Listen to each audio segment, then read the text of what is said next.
Hey guys, tonight we step into ancient Rome, the only place where politicians mastered personal branding, athletes collected obsessive fans, and rich people turned dinner parties into publicity campaigns. So before you get comfortable, take a moment to like the video and subscribe, but only if you genuinely enjoy what I do here. And let me know in the comments where you're tuning in from and what time it is for you. It's always fascinating to see who's joining us from around the world. Now, dim the lights, maybe turn on a fan for that soft background hum, and let's ease into tonight's journey together. The first thing you should know about ancient Rome is that it invented influencers nearly 2,000 years before anyone started pointing a camera at themselves and saying, "Hey guys." There were no smartphones, no Wi-Fi, no sponsored protein powder. The closest thing to a viral dance challenge was surviving a gladiator fight with all your limbs still attached. Yet somehow, the Romans became experts at chasing attention anyway. Because here's the secret, people have never really changed. If you were dropped into Rome around the 1st century before Christ, after recovering from the smell, which would probably take a few business days, you'd discover a city absolutely obsessed with being seen. Everyone wanted recognition, everyone wanted admiration, everyone wanted people whispering their name after they walked away. Some things apparently are eternal. Rome wasn't just the capital of an empire. It was home to well over 1 million people packed into narrow streets, towering apartment blocks, noisy markets, temples, workshops, taverns, bathhouses, and enough traffic to make you question whether carts had also discovered rush hour. Every morning, thousands of Romans spilled into the city centre with a mission. Merchants wanted customers, lawyers wanted clients, politicians wanted votes, poets wanted rich sponsors, pickpockets wanted your wallet. You wanted to keep your wallet. Not everyone would achieve their goals. All roads, sooner or later, led to one place, the Roman Forum. Calling it a marketplace hardly does it justice. The Forum was Rome's stage. It was where reputations were built, destroyed, repaired, and occasionally buried. Imagine if Parliament, Wall Street, Times Square, your local shopping centre, and every social media platform were squeezed into one giant open square where everyone talked at the same time. Add wandering goats, pigeons with absolutely no respect for personal space, and a suspicious number of statues of very confident-looking men. Congratulations. You're getting close. As you wander through the Forum, you're surrounded by noise. Senators deliver speeches while trying to appear effortlessly brilliant. Lawyers argue dramatic court cases to crowds who are just as interested in the entertainment as the verdict. Merchants loudly insist they're offering the deal of a lifetime, despite making exactly the same claim yesterday.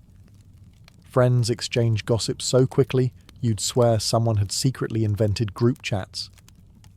News doesn't travel by notification, it travels by mouths, and Roman mouths rarely travelled empty. One person hears a rumour, 5 people improve it, 50 people swear they witnessed it personally. By sunset, everyone in Rome knows exactly what happened, including several things that definitely didn't. This constant stream of conversation made one thing incredibly valuable: attention. Romans didn't simply want to be successful.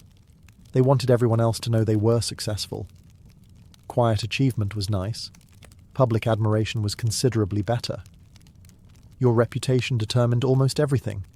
It could help you win elections, secure business deals, arrange prestigious marriages, attract powerful friends, or convince complete strangers that you were someone worth listening to. Lose that reputation, and rebuilding it could be harder than finding a clean pair of sandals after walking through Rome in the rain. Naturally, ambitious Romans became experts at managing their public image. Politicians practiced speeches until every pause sounded spontaneous. Wealthy families built magnificent houses designed to leave visitors politely pretending they weren't jealous. Military generals celebrated victories with enormous triumphal processions, because apparently defeating foreign armies wasn't enough unless several 100,000 people applauded afterward. Even charity became a performance. A wealthy Roman might pay for new roads, fountains, temples, or public games. Was he generous? Sometimes. Did he also enjoy having his name attached to every impressive project in the city? Without question. The Romans understood something that modern influencers understand perfectly. Visibility creates influence. Influence creates opportunity. Opportunity creates even more visibility. It's a wonderfully efficient cycle, provided nobody catches you doing something spectacularly embarrassing in public. And in Rome, with over 1 million potential eyewitnesses, and a population that treated gossip like an Olympic sport, that was always a very real possibility. As you'll soon discover, some Romans became absolute masters of this game. They built personal brands so powerful that people are still talking about them 2,000 years later, which, when you think about it, is probably the most successful influencer campaign in history. If attention was Rome's currency, reputation was its bank account. You quickly discover that Romans don't simply ask who you are. They ask what people think of you. Those are two very different questions. Imagine waking up every morning knowing that your neighbours, your business partners, your political rivals, your future in-laws, and the random man selling olives on the corner are all quietly judging every decision you make. Actually, don't imagine it for too long. It sounds exhausting. For the Romans, however, this wasn't unusual. Reputation sat at the centre of nearly everything they did. A respected name could open doors before you even knocked. A damaged one could slam them shut permanently. The Romans even had several words for different kinds of reputation, because apparently one wasn't enough. There was dignitas, the respect you earned through your achievements, family, and behaviour. There was gloria, the fame that came from great victories or remarkable accomplishments. Then there was fama, your public reputation, the story everyone else told about you once you'd left the room. Notice something. Only one of those actually belonged to you. The others belonged to everyone else. That meant your image wasn't entirely under your control. You could spend years building a respectable life, only for one spectacular mistake to become the only thing anyone remembered. History, unfortunately, has always preferred entertaining stories. This obsession started young. If you belonged to a wealthy Roman family, you grew up surrounded by ancestors who seemed incapable of being modest. Wax masks of distinguished relatives were displayed during funerals. Family homes contained statues celebrating generations of military heroes and successful politicians. Imagine growing up with great-great-grandfather staring at you from the hallway every morning, silently reminding you that he conquered half of Spain before turning 30. No pressure. Failure didn't just disappoint your parents. It disappointed several centuries of dead relatives. Ordinary Romans cared about reputation too, although usually on a smaller scale. A trustworthy merchant attracted more customers. A reliable craftsman found more work.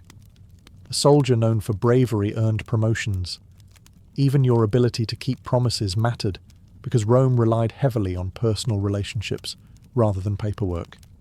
People remembered everything, especially the embarrassing parts. If you publicly stumbled during an important speech, your rivals would happily remind everyone for years. If you hosted an unforgettable dinner, guests would tell the story across the city. If your expensive new toga accidentally split while climbing the Senate steps, well, let's just say that story wasn't staying private. The remarkable thing is how familiar all of this feels. Today, people spend hours carefully choosing photographs, polishing resumes, or crafting the perfect online profile. Romans achieved the same goal with speeches, clothing, generosity, public appearances, and impressive accomplishments. Different tools. Exactly the same human instinct. And once ambitious Romans realized that reputation could be carefully built, instead of simply earned, they began turning self-promotion into an art form. No one mastered that art better than the man waiting just around the corner, Julius Caesar. If ancient Rome had handed out awards for personal branding, Julius Caesar would almost certainly have presented the trophy to himself, and then commissioned 3 statues to commemorate the occasion. By the time Caesar reached middle age, nearly everyone in Rome knew his name. That wasn't an accident. It wasn't luck. It certainly wasn't because he preferred living quietly in the countryside with a nice vegetable garden. Caesar understood something most politicians didn't. Winning wasn't enough. People had to know you were winning. As a young man, he carefully built his public image. He dressed impeccably, gave polished speeches, and somehow managed to make confidence look effortless.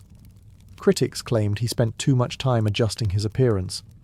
One Roman even joked that Caesar scratched his head with a single finger, so he wouldn't ruin his carefully arranged hairstyle. Imagine conquering Gaul, but still worrying about your hair. Some priorities never disappear. His greatest frustration, however, wasn't vanity. It was becoming famous. Rome was overflowing with ambitious nobles, each trying to outshine the next. Simply being rich wasn't impressive.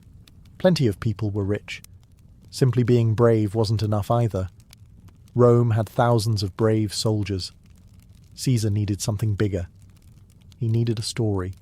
Fortunately, or unfortunately, depending on which side of the battlefield you happened to be standing, the conquest of Gaul provided exactly that. For nearly a decade, Caesar fought campaigns across what is now France, Belgium, parts of Switzerland, and beyond. His victories expanded Roman territory enormously, but the battles themselves were only half the achievement. The other half happened back in Rome. Caesar wrote detailed accounts of his campaigns in a work known today as the Gallic Wars. On the surface, it reads like straightforward military history. In reality, it was brilliant marketing. He referred to himself in the third person, making the narrative sound objective, almost as if an independent observer were calmly documenting events. Caesar did this. Caesar decided that. Caesar defeated the enemy. Conveniently, this mysterious narrator always seemed deeply impressed by Caesar. The books circulated throughout Rome while the wars were still being fought. Citizens who had never left Italy suddenly felt as though they were marching beside their victorious general. Every chapter reinforced the same message. Caesar was fearless. Caesar was brilliant. Caesar was indispensable. Today we'd call it controlling the narrative. The Romans simply called it excellent writing. Caesar didn't stop there. He minted coins bearing his own image while he was still alive, something almost unheard of for a Roman politician. His triumphal processions filled the streets with captured treasure, exotic animals, and defeated kings, creating spectacles that people remembered for decades. Every appearance, every speech, every celebration strengthened his reputation just a little more. He wasn't merely defeating enemies, he was building a brand. By the time many Romans finally realized just how influential Caesar had become, it was already too late.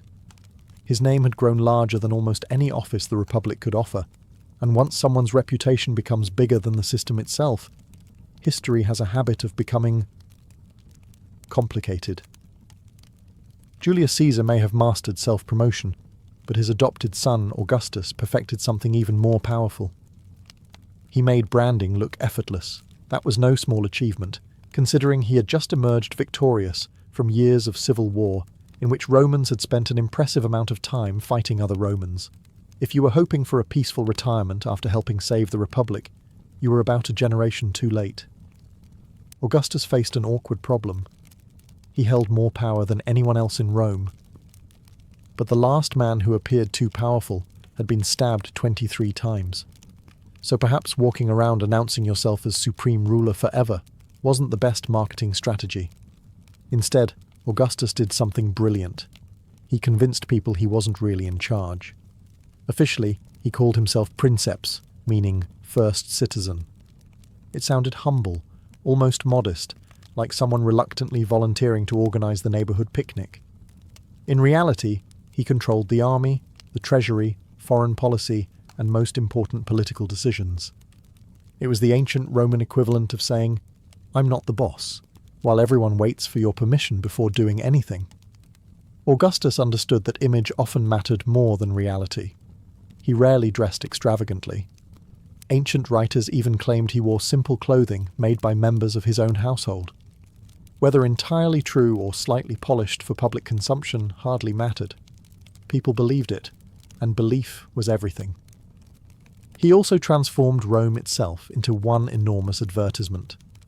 Temples rose across the city, grand public buildings appeared, Elegant forums replaced older structures. Magnificent monuments celebrated peace and prosperity. Everywhere you looked, Rome seemed to whisper the same message. Look what Augustus has given us. The famous saying often attributed to him captures the idea perfectly. I found Rome a city of brick and left it a city of marble. Perhaps a slight exaggeration. Politicians have occasionally been known to oversell their accomplishments. Even in ancient Rome, architecture became branding. A new temple wasn't simply a place to worship. It was a reminder of who paid for it. A restored road wasn't just convenient. It quietly advertised competent leadership every time someone travelled along it. Coins carried his portrait into every marketplace across the empire. Statues showed him as eternally youthful, calm, and impossibly composed. It's remarkable how marble emperors never seemed to suffer from bad hair days. Augustus also recruited some of Rome's greatest writers. Poets like Virgil and Horace celebrated Rome's glorious future and connected Augustus with legendary heroes from the distant past. The message was subtle, but unmistakable. Rome was destined for greatness, and Augustus just happened to be leading it. Modern governments hire communications teams. Augustus hired poets. Frankly, the poetry was probably more memorable. By the end of his reign, many Romans had lived their entire adult lives under his carefully crafted image of peace, stability, and prosperity. They didn't simply obey Augustus. They trusted the version of Augustus that had been patiently built around them for decades. And once branding extends beyond a single person and starts defining an entire nation, you've reached a level of influence that even today's most successful influencers can only dream about. If you think modern athletes have devoted fan bases, wait until you meet a Roman gladiator. Today, a famous football player might have millions of followers, endorsement deals, and children wearing jerseys with his name on the back. A successful gladiator had much the same thing, minus the jersey, plus the occasional lion. By the 1st century after Christ, gladiatorial games had become one of Rome's greatest obsessions.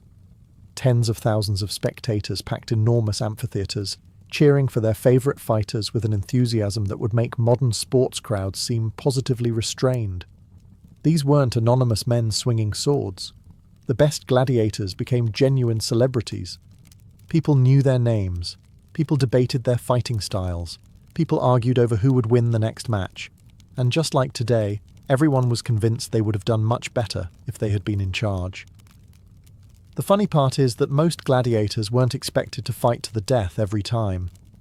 Training a skilled fighter required years of expensive preparation. Losing one in every match would have been like buying a luxury racehorse and immediately entering it into a demolition derby. Economically speaking, it made absolutely no sense. The owners of gladiator schools invested enormous sums into feeding, training, housing, and protecting their fighters. They became valuable assets, not disposable ones. Success brought extraordinary rewards. Victorious gladiators received prize money, expensive gifts, roaring applause, and something perhaps even more addictive: recognition. Crowds erupted when their favourite fighter entered the arena. Graffiti praising famous gladiators covered walls across Roman cities. Archaeologists have found inscriptions declaring that certain fighters were the delight of the girls, or celebrating impressive winning streaks. Apparently, fan clubs existed long before anyone invented matching t-shirts. Some admirers collected small souvenirs featuring famous gladiators. Others decorated household objects with their images. Wealthy citizens invited celebrated fighters to banquets simply because having a famous gladiator sitting at your dinner table was an excellent conversation starter. Oh, that's just Marcus, winner of 18 arena victories. No, don't mind the scars. He gets that question a lot. Even Roman women were said to admire successful gladiators enormously. Ancient writers occasionally complained that respectable ladies developed rather enthusiastic crushes on arena champions. To be fair, confidence has always been attractive. Although surviving repeated sword fights probably helped. What made these men fascinating wasn't simply their skill, it was their story. Every appearance in the arena built suspense. Every victory increased their reputation. Every defeat became public discussion. The crowd followed careers almost like an ongoing drama, complete with heroes, rivals, unexpected upsets, and emotional comebacks. Sound familiar? Modern influencers carefully build loyal audiences over years. Gladiators did exactly the same thing. The only difference was that if today's creators lose engagement, they worry about the algorithm. If a gladiator had a bad day, the consequences were considerably more immediate. If gladiators were Rome's sports celebrities, the wealthy elite were the lifestyle influencers. Only instead of posting pictures of vacations, they simply invited you to visit their house and casually reminded you that your entire neighborhood could probably fit inside one of their dining rooms. The Romans had a word for showing off without appearing to show off. Actually, they didn't. They simply called it being successful. By the late Republic and throughout the Empire, the richest Romans competed in a never-ending contest of luxury. Owning beautiful things wasn't enough. Other people had to see them, preferably while pretending not to be impressed. Imagine spending a fortune importing rare marble from Greece, colourful granite from Egypt, and expensive columns from Asia Minor. Could local stone have done the job? Of course. Would anyone gasp when they walked through your front door? Absolutely not. And where's the fun in that? A Roman villa wasn't just a home. It was a carefully designed performance.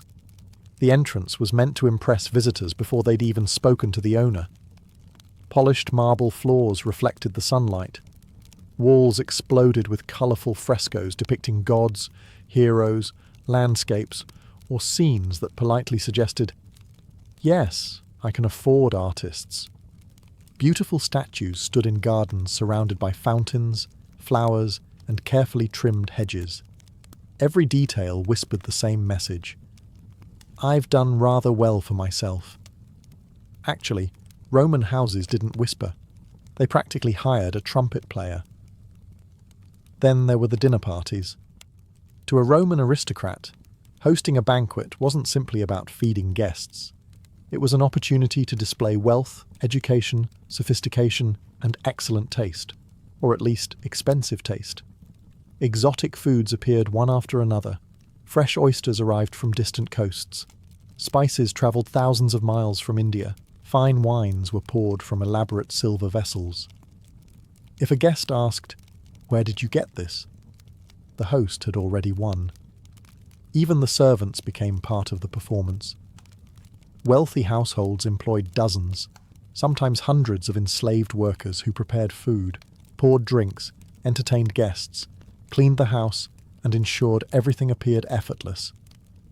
Effortlessness, incidentally, often requires an astonishing amount of effort. Clothing told its own story. A brilliantly white toga signalled status and respectability. Rich purple dye was so expensive that it became closely associated with emperors and the highest ranks of society. Fine jewellery, imported perfumes, elegant hairstyles, and carefully tailored tunics completed the picture. You weren't just getting dressed. You were making an announcement. Some Romans even kept exotic animals to amaze visitors. Peacocks wandered gardens. Rare birds filled luxurious aviaries. Wealthy collectors acquired creatures from Africa or the eastern provinces simply because almost nobody else owned them. Imagine explaining to your neighbour that you imported a leopard purely for decorative purposes. Your homeowner's insurance would have questions. The remarkable thing is that all this luxury served the same purpose as today's carefully curated lifestyles online. People admired it. People talked about it. People wanted to imitate it.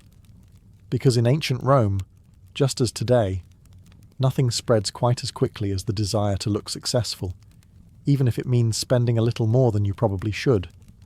If you think people today throw extravagant parties just to post photos afterward, the Romans would like some credit. They were doing it first. Only instead of uploading pictures the next morning, they invited the entire city to witness the spectacle in person. One lesson every ambitious Roman politician learned very quickly was this: people love free entertainment, perhaps not as much as free food, but combine the two, and you've practically guaranteed yourself a loyal audience. Rome's elite spent astonishing amounts of money organising public games, chariot races, theatrical performances, gladiator contests, religious festivals, and enormous feasts. At first glance, it looked incredibly generous. Sometimes it genuinely was. Other times it was a very expensive campaign advertisement. Imagine you're running for public office. You could spend hours explaining your policies. Or you could pay for a week of spectacular games featuring exotic animals, famous gladiators, musicians, athletes, free bread, and enough excitement that people keep talking about your generosity for years. Politicians quickly figured out which strategy received louder applause. The answer probably won't surprise you. These public events were called ludi, and over time they became bigger, longer, and increasingly elaborate. Citizens flooded into theatres, circuses, and amphitheatres, many attending free of charge because wealthy officials covered the enormous expense. Of course, those same officials also made sure everyone knew exactly who had paid the bill. Humility was invited. It simply couldn't attend. Victory arches displayed names. Public inscriptions praised benefactors. Ceremonies thanked generous sponsors before enormous crowds. Even if you somehow missed the event itself, someone would almost certainly remind you who had made it possible. Repeatedly. Banquets worked much the same way. A wealthy Roman didn't invite guests over merely to enjoy pleasant conversation. He invited people to witness success. Course after course appeared on beautifully arranged tables, musicians performed between meals, dancers entertained the guests. Rare wines flowed generously enough that by the end of the evening, nearly everyone believed they could probably govern the empire better than the Senate. They couldn't. But confidence has rarely required evidence. The guest list itself became a statement. Invite respected senators, celebrated poets, famous generals, influential merchants, and suddenly your own reputation rises simply because people associate your name with theirs. Networking, it turns out, predates business conferences by quite a comfortable margin. The smartest hosts also understood something psychologists still discuss today. People remember how you made them feel. A guest who enjoyed an unforgettable evening would likely leave speaking highly of the host. Those stories spread through neighbourhoods, marketplaces, bathhouses, and eventually the forum itself. One successful banquet could generate weeks of favourable conversation. That's remarkably efficient advertising. By the end of the Republic, ambitious politicians were practically competing to outdo one another with grander celebrations, larger spectacles, and increasingly generous gifts. Sound familiar? Today, influencers host product launches, luxury events, exclusive parties, and carefully staged experiences designed to keep people talking long after they're over. The Romans simply skipped the photo booth. When your guests included 50,000 cheering spectators, word of mouth did the rest. If Rome had a homepage, it was the Forum. Not the Colosseum, not the Senate, not the Emperor's Palace. The Forum was where everyone went to see what everyone else was doing. You arrive just after sunrise and the place is already alive. Shopkeepers are opening their stalls. Lawyers are warming up their voices. Senators are trying to look important before they've even had breakfast. Messengers weave through the crowds carrying official news, while unofficial news spreads much, much faster. Official announcements move at the speed of a man walking. Gossip moves at the speed of panic. Within minutes, you're surrounded by conversations. Did you hear about the governor? I heard Caesar bought another estate. My cousin's friend's barber says the Senate argued for 6 hours yesterday. Whether any of these stories are true is almost beside the point. People are listening. The Forum wasn't simply where Romans exchanged goods. They exchanged information, and information was power. If you think fashion influencers invented the phrase, "What's everyone wearing this season?" the Romans would politely invite you to examine 2,000 years of evidence. Then they'd probably judge your sandals. Appearance mattered enormously in ancient Rome. Long before luxury brands, designer labels, or seasonal collections, clothing announced who you were before you ever opened your mouth. Sometimes it announced who you desperately wanted people to think you were. That worked then about as well as it does now. The simplest example was the toga, Contrary to what films often suggest, Romans didn't wear togas all day while casually strolling around looking philosophical.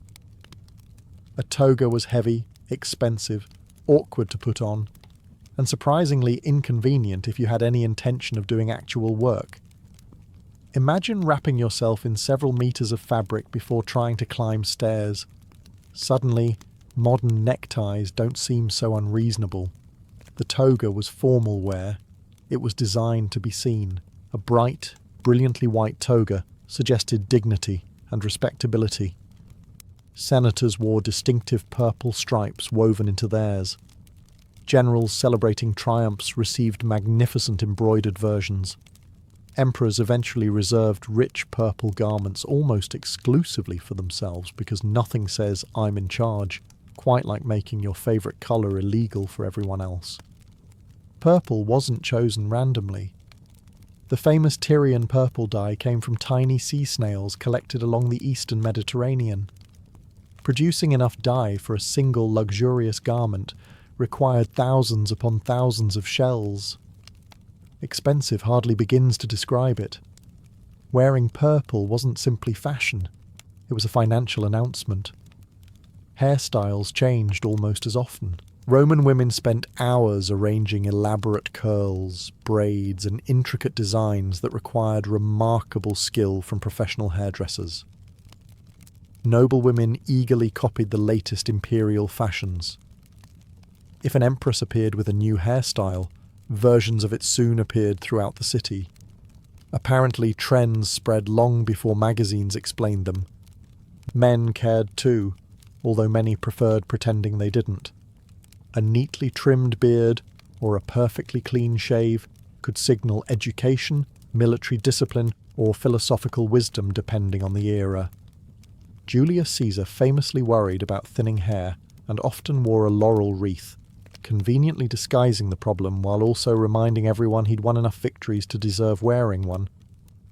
That's either brilliant image management or history's most successful strategic haircut. Probably both. Jewellery, perfumes, cosmetics, embroidered shoes, rings, bracelets, and finely woven fabrics all helped complete the picture. Wealthy Romans imported silk from distant China, despite many conservative writers complaining that it was too extravagant and dangerously fashionable. History also teaches us another eternal truth. Every generation believes the next generation dresses terribly. Roman authors constantly criticized luxurious clothing, elaborate makeup, flashy hairstyles, and young people spending far too much money trying to impress strangers. Some complaints are apparently immortal. By carefully choosing what they wore, how they looked, and what they displayed, fashionable Romans influenced trends across an empire stretching thousands of miles. The mirror may have been made of polished bronze instead of glass, but the desire to look effortlessly impressive reflected exactly the same human instinct. Not every Roman influencer needed a sword, or a fortune, or an enormous villa with 12 fountains and a peacock wandering around for absolutely no practical reason. Some became famous simply because people wanted to hear what they had to say. Rome loved ideas. Well, Rome loved entertaining ideas. If your philosophy was clever, useful, and delivered with enough confidence, audiences gathered quickly. If it was boring, people suddenly remembered they had somewhere else to be, usually the baths. Public speaking was one of the greatest forms of entertainment in Roman society. A gifted speaker could attract crowds almost anywhere. Citizens paused their shopping, interrupted conversations, and gathered around simply to listen. Imagine stopping halfway through buying vegetables because someone nearby started explaining the meaning of life. Actually, don't imagine it in a supermarket today. Security would become involved. The greatest orators became celebrities. Perhaps none was more famous than Cicero. His speeches were copied, discussed, admired, criticised, and studied throughout the Republic. People quoted his words long after he had finished speaking. Young politicians copied his style. Rivals tried to answer his arguments. Admirers travelled just to hear him speak. If Cicero had lived today, he probably would have hosted a 3-hour podcast, and somehow still managed to interrupt everyone else. Philosophers attracted devoted followers too. Stoics taught discipline, self-control, and emotional resilience. Epicureans argued that happiness came through simple pleasures and freedom from unnecessary anxiety. Considering modern life, the Epicureans might have suggested spending less time checking your phone every 4 minutes. Reasonable advice. Few of us would listen. Students often followed respected teachers from city to city, eager to hear new lectures and debates. Learning wasn't confined to classrooms. Discussions unfolded in gardens, temples, private homes, and public squares where curious listeners joined in.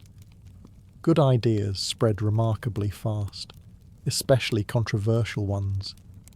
Poets enjoyed enormous influence as well. When Virgil published the Aeneid, he wasn't simply telling an adventure story. He was helping shape Rome's identity. His poetry connected Augustus to legendary heroes and gave the empire a glorious origin story that generations would remember. That's considerably more ambitious than writing "just had coffee." Writers like Horace became famous for witty observations about daily life, ambition, friendship, and human foolishness. Juvenal built an entire career complaining about Roman society, proving that criticizing everything has always attracted an audience. Apparently outrage has excellent retention. Even historians became influential figures. Livy didn't merely record events. He chose which stories future generations would remember and which lessons they should draw from Rome's past. In many ways, these thinkers were the content creators of their age. They informed people, they entertained audiences, they started debates, they shaped opinions, and sometimes they completely changed how Romans understood themselves. Long before videos, bookshelves were the algorithms, and if enough people kept recommending your work, your influence could outlive every emperor who ever ruled Rome. Being famous in ancient Rome came with one enormous disadvantage.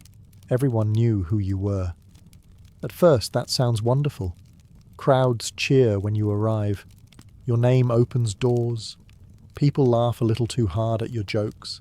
Strangers suddenly become lifelong friends, especially if you're paying for dinner. Life seems excellent.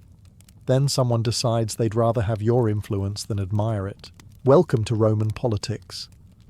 In Rome, reputation was never something you kept safely locked away. It was constantly under attack. Every compliment you received usually came with someone else quietly sharpening a metaphorical knife, sometimes a literal one. The higher your reputation climbed, the more people started watching for the moment you slipped. That wasn't because Romans were unusually cruel. It was because influence was limited. If one politician became wildly popular, his rivals became relatively less important. Every speech that earned applause was applause someone else didn't receive. Every military victory created another national hero. Every successful public appearance made competitors look just a little more ordinary, and nobody enters politics hoping to become ordinary. The Senate, despite its impressive marble surroundings and dignified appearance, often resembled an extremely polite rivalry wrapped inside expensive togas. Officially, senators debated laws. Unofficially, they debated each other, constantly. One senator would deliver a brilliant speech, another would immediately explain why it wasn't actually brilliant at all. A third would remind everyone about that embarrassing incident from 15 years earlier. Roman memories were astonishingly selective. They forgot taxes. They never forgot humiliation. Public criticism became an accepted weapon. Politicians mocked one another during speeches. Satirical poems spread through the city. Anonymous insults appeared as graffiti on walls. Rivals whispered rumours into the right ears, knowing that one well-placed story could do more damage than a dozen public arguments. Character assassination existed long before the phrase did, and it was considerably cheaper than building an army. Even successful military commanders faced enormous risks. Winning too many victories could make soldiers adore you more than the Republic itself. That sounded flattering until nervous politicians started wondering whether your popularity might become inconvenient. Julius Caesar learned that lesson rather dramatically. His military genius, generosity, and carefully cultivated image made him the most famous man in Rome. Citizens admired him. Soldiers adored him. Crowds gathered wherever he appeared. His influence eventually became so enormous that many senators feared one man was becoming larger than the Republic itself. The result was history's most infamous Senate meeting. Not every famous Roman met such a dramatic end, of course. Some were exiled. Others faded from public life after scandals, failed political careers, or unfortunate decisions. A few simply discovered that yesterday's hero could become tomorrow's forgotten name with surprising speed. Because influence is powerful, but it's also fragile. The same crowd that celebrates you today may find someone more exciting tomorrow. The Romans understood this better than anyone. Fame could lift you higher than you ever imagined. It could also make you the easiest person in the empire to find. If Julius Caesar understood how to build a powerful personal brand, and Augustus knew how to manage one, Nero showed what happens when you become a little too obsessed with your own publicity. Actually, a little might be generous. Imagine becoming so convinced that you're the greatest singer, actor, musician, athlete and performer alive that you insist an entire empire agrees with you, whether they want to or not. That was Nero. When Nero became emperor in the year 54 after Christ, he was only 16 years old. At first, things went surprisingly well. Guided by experienced advisors, the young emperor appeared promising. Taxes remained reasonable, public administration functioned effectively, and many Romans believed the empire had entered another stable reign.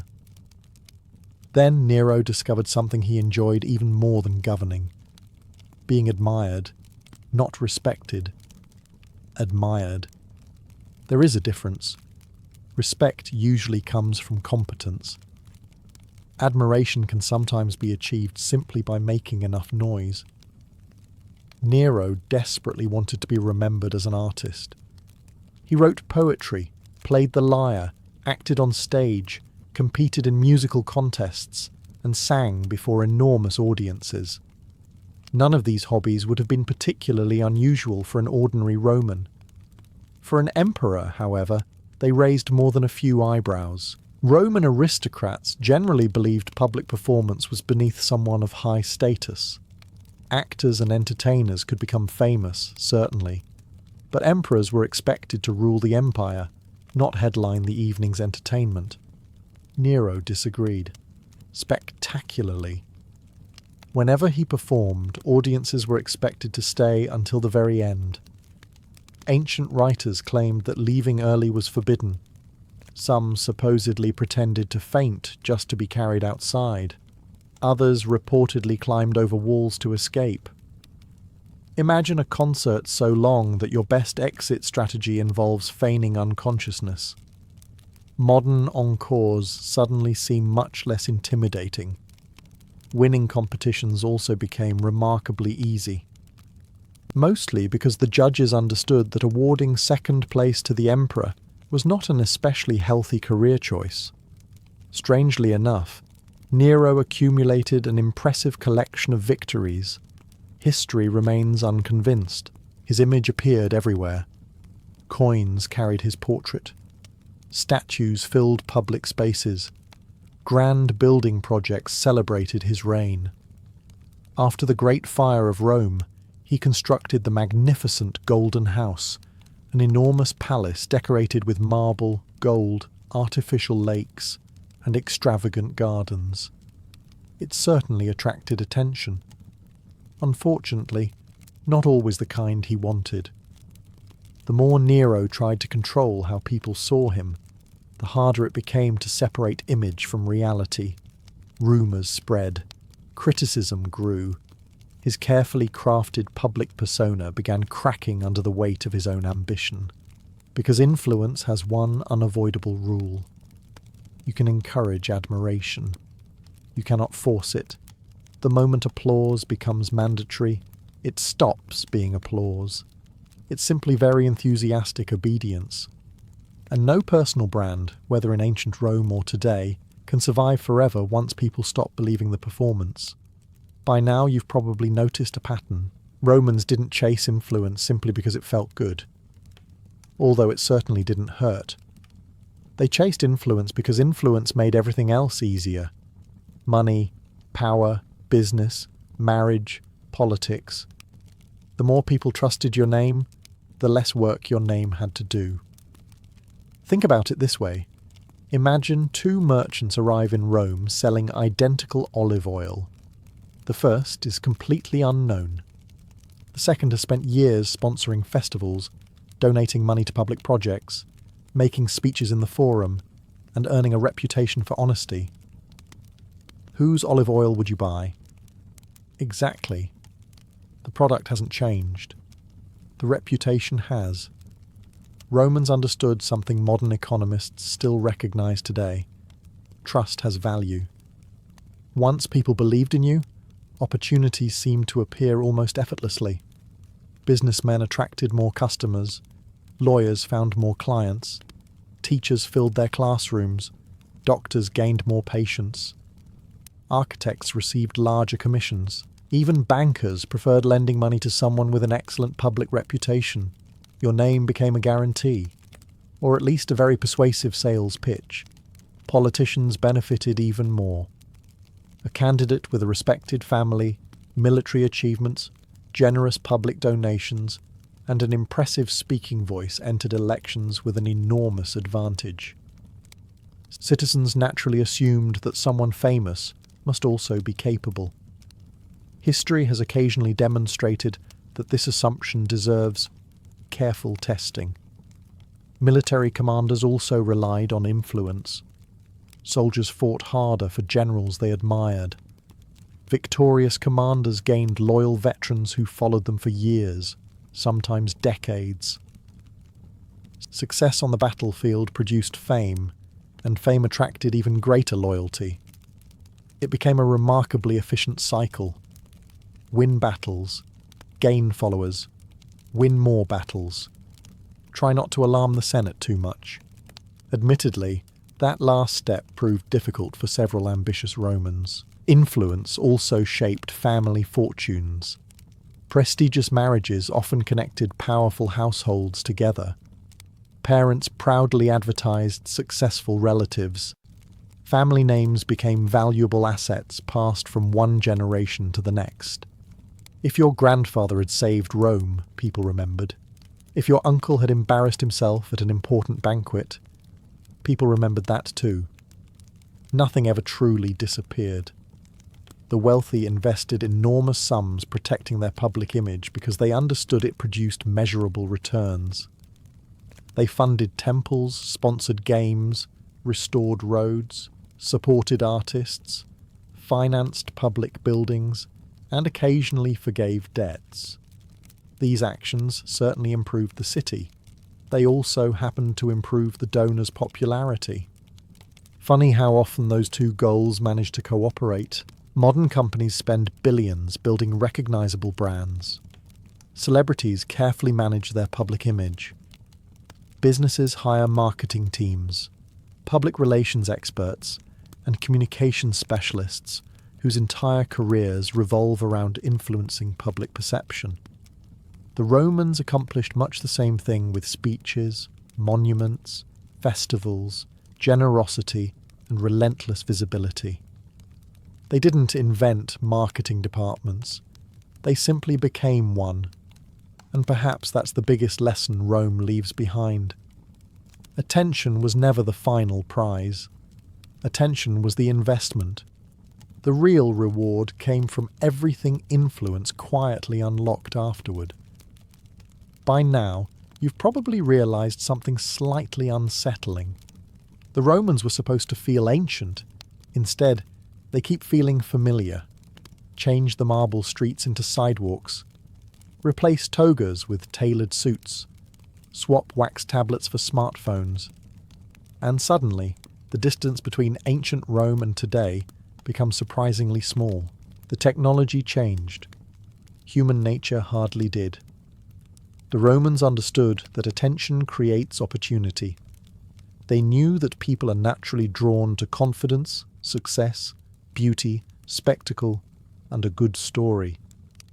They recognized that the person who controlled the narrative often controlled the outcome. Sound familiar? Today, influencers carefully choose what parts of their lives to share. Romans did exactly the same thing. Julius Caesar wrote about his greatest victories. He didn't spend nearly as much time discussing the days everything went terribly wrong. Augustus proudly displayed magnificent temples and peaceful cities. He was noticeably less enthusiastic about reminding people how many civil wars had made his peaceful empire possible. Nero preferred audiences to remember his performances. History had other ideas. The principle hasn't changed. Most people naturally present the version of themselves they'd like the world to see. Nobody rushes to announce, "Good morning, everyone. I made 3 terrible decisions before breakfast." Some thoughts remain private, probably for the best. Even followers worked in remarkably similar ways. Modern creators measure subscribers. Roman politicians measured loyal clients. Influencers build communities. Roman patrons built networks. Today, recommendations travel through algorithms. Back then, they travelled through conversations in bathhouses, taverns, markets, and the forum. Different roads, same destination. Even public outrage feels strangely timeless. A scandal erupts. Everyone talks about it. Experts suddenly appear everywhere. People confidently explain complicated events despite learning about them approximately 6 minutes earlier.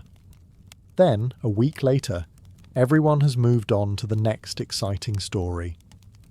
The Romans would have adapted to social media with alarming speed. One can almost picture Cicero posting lengthy political arguments before sunrise, carefully responding to critics throughout the afternoon, and ending the evening by reminding everyone they had misunderstood his previous statement.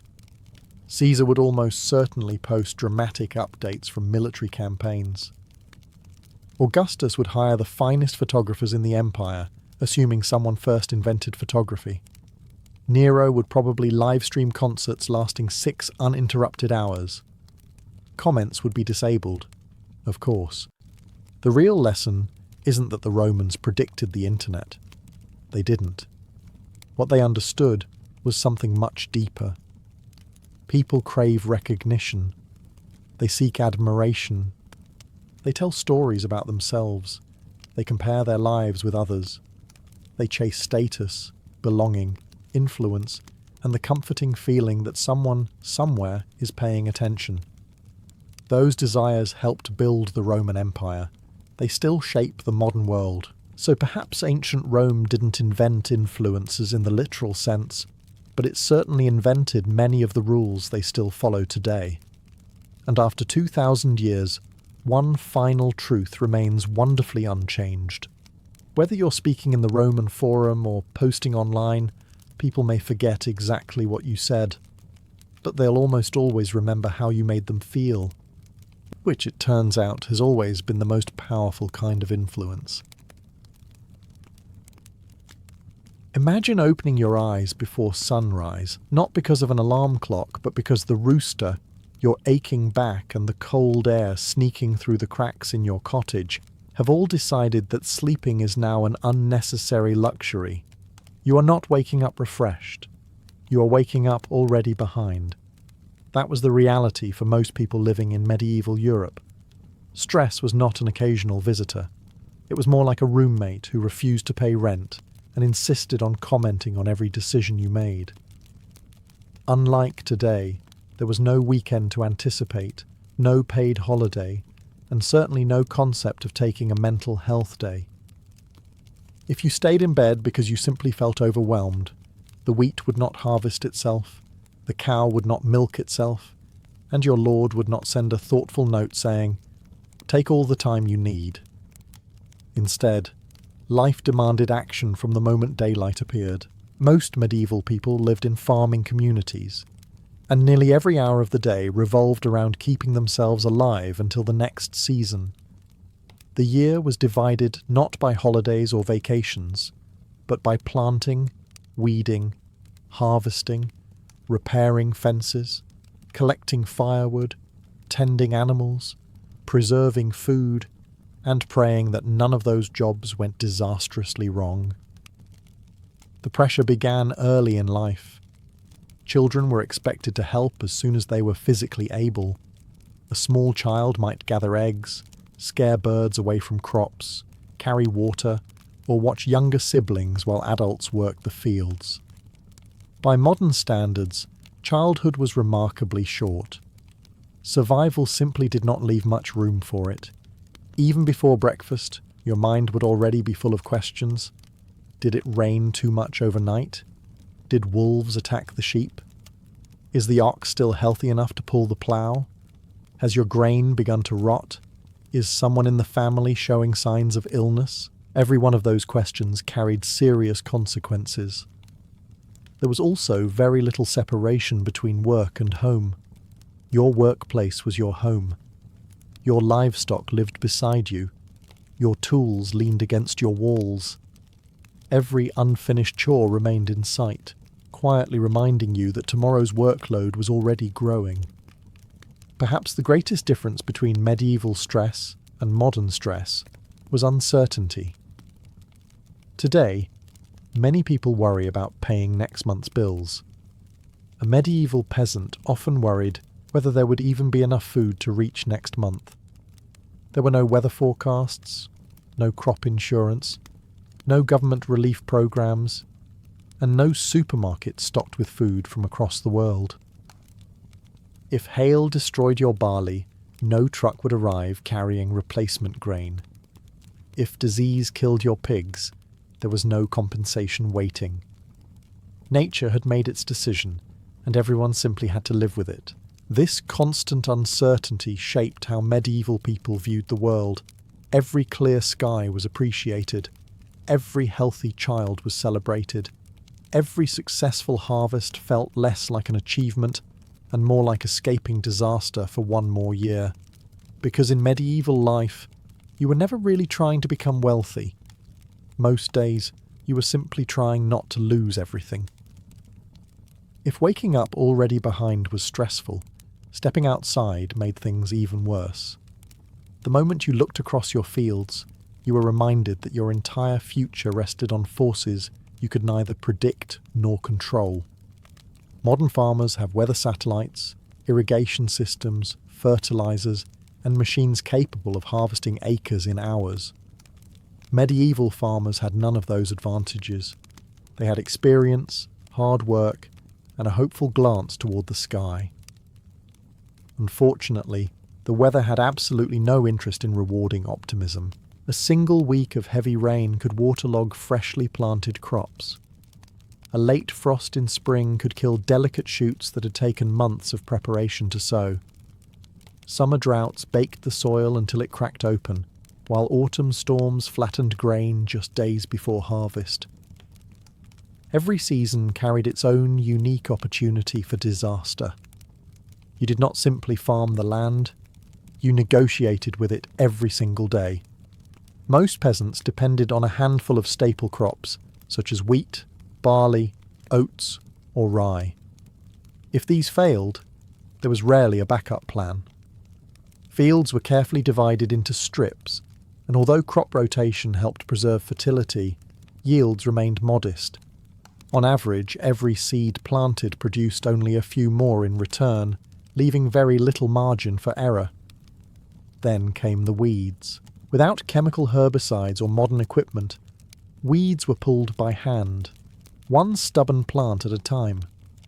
Entire families spent long days bent over fields, removing anything that threatened the precious grain. By evening, aching muscles were simply accepted as part of life. The animals brought their own worries. Oxen, horses, and cows were not merely livestock, they were valuable co-workers. If an ox became lame during ploughing season, replacing it could be impossible. Losing one animal might delay planting long enough to reduce the entire harvest. And then there were the pests. Mice raided granaries, birds descended on ripening fields, insects devoured crops with astonishing speed. Wild boars could trample carefully tended farmland overnight, while wandering deer helped themselves without so much as an apology. Even a flock of hungry geese could undo weeks of patient work. The harvest itself was perhaps the most stressful time of all. Every available hand joined the effort. Men swung sickles from dawn until dusk. Women gathered bundles into sheaves. Children collected loose stalks left behind. There was no room for delays because rain arriving at the wrong moment could ruin grain that had not yet been stored. When the final wagon finally rolled into the village, relief was never guaranteed.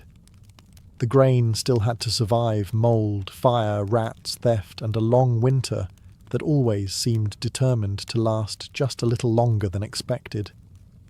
In medieval life, finishing the harvest did not mean your worries were over. It simply meant you had survived one battle, while the next one was already waiting. Even if the weather had been kind and your crops were growing nicely, you were far from free. Medieval life came with another relentless source of stress that no amount of hard work could escape. Everyone seemed to want a piece of what you produced. The Lord expected his rent. The church expected its tithe. The king's officials might arrive demanding taxes. Local millers charged fees to grind your grain. Blacksmiths needed payment for repairing tools. If you borrowed seed or livestock from a neighbour, that debt also had to be repaid. Your harvest often belonged to several different people before your own family even tasted it. Most peasants were tenants rather than owners of the land they farmed. The fields technically belonged to a local noble, and in exchange for the right to work them, peasants owed labour, produce, rent, or a combination of all three. Depending on where and when they lived, they might spend several days each week working directly on the Lord's own fields before returning to their own. Imagine spending Monday, Tuesday, and Wednesday helping someone else's farm, while desperately hoping your own crops could politely wait until Thursday. The church also played a central role in daily life. A common obligation was the tithe, usually around 1/10 of certain agricultural produce. Grain, lambs, chickens, eggs, and other goods might all contribute. Most people accepted this as both a religious duty and a normal part of society. But when harvests were poor, giving away a portion of already limited food was hardly comforting. Then there were the countless smaller obligations that quietly emptied whatever remained. Need flour? You usually had to use the Lord's mill and pay for the privilege. Want to bake bread? In many places you paid to use the communal oven. Pressing grapes or apples could involve additional fees as well. Medieval life had a remarkable talent for inventing charges before the concept of customer service existed. Marriage brought responsibilities. Raising children meant more mouths to feed. Elderly relatives often depended on younger family members because there was no pension waiting after decades of labour. Every generation relied heavily upon the next. Occasionally, royal demands made matters even worse. Wars had to be financed, castles repaired, roads maintained, and extraordinary taxes could appear with little warning. News that the king required additional revenue rarely caused celebration in the village. Social expectations added another layer of pressure. Neighbours watched each other closely. Missing church without good reason attracted attention. Ignoring communal duties could damage your reputation. During harvest, refusing to help one another was remembered long after the grain had been stored. Your place in the community mattered, because one day you might desperately need that community in return. So while medieval people certainly feared famine and bad weather, they also carried another burden that never seemed to grow lighter. No matter how hard you worked, someone was always waiting for their share. As exhausting as work could be, medieval people understood that the greatest threat to their lives often arrived without warning. You could survive a difficult harvest, pay your dues, and finally have enough food stored for winter, only for one fever to undo months of relentless effort. Disease did not ask whether you had planned for it. A simple cut from a sickle while harvesting grain might become infected. A cough that seemed harmless on Monday could leave someone bedridden by Friday. An ordinary toothache could spread into a life-threatening infection because there were no antibiotics, no painkillers beyond herbal remedies, and certainly no quick trip to the local pharmacy. Your body was constantly one accident away from disaster. Even minor illnesses carried enormous consequences because every member of the household had a job to do. If the father became too sick to plough, the fields waited for no one. If the mother could no longer bake bread, milk the animals, or prepare meals, the entire rhythm of the household began to collapse. Older children worked even harder, while younger ones often took on responsibilities far beyond their years. Nobody could simply call in sick. Medical knowledge existed, and medieval physicians were often more educated than popular myths suggest, but access was limited. Most ordinary villagers relied first on local healers, wise women, monks, or family traditions. Herbal remedies made from willow bark, sage, garlic, honey, or yarrow could sometimes ease symptoms, and surprisingly, a few of these treatments had genuine medicinal value. Others, however, were based more on hope than evidence. Religion also shaped how people understood illness. Many believed sickness could be connected to God's will, personal sin, or the mysterious balance of the body's four humours: blood, phlegm, yellow bile, and black bile. Treatments often aimed to restore this balance through diet, herbs, bloodletting, or purging. While some patients recovered naturally, others endured treatments that probably made an already miserable day even less enjoyable. Hospitals did exist, but they looked very different from modern ones. Most were attached to monasteries or religious foundations and focused as much on providing shelter and spiritual comfort as on curing disease. Serious surgery was rare, dangerous, and usually considered a last resort. If you saw someone preparing knives, you hoped they were about to carve dinner. Then came the epidemics. Long before the Black Death devastated Europe in the 14th century, villages regularly faced outbreaks of dysentery, smallpox, influenza, measles, and other infectious diseases. Poor sanitation, contaminated water, and close living quarters allowed illness to spread quickly from one household to another. The hardest part was the uncertainty. One week your village could be busy preparing for harvest. The next, church bells might ring not for celebration, but for another funeral. Families who had worried about the weather only days earlier suddenly found themselves praying for something far more precious than a successful crop. In medieval life, good health was never something people assumed they would have tomorrow. It was simply another blessing they hoped would last one more day. Even on the warmest day of summer, winter was already waiting.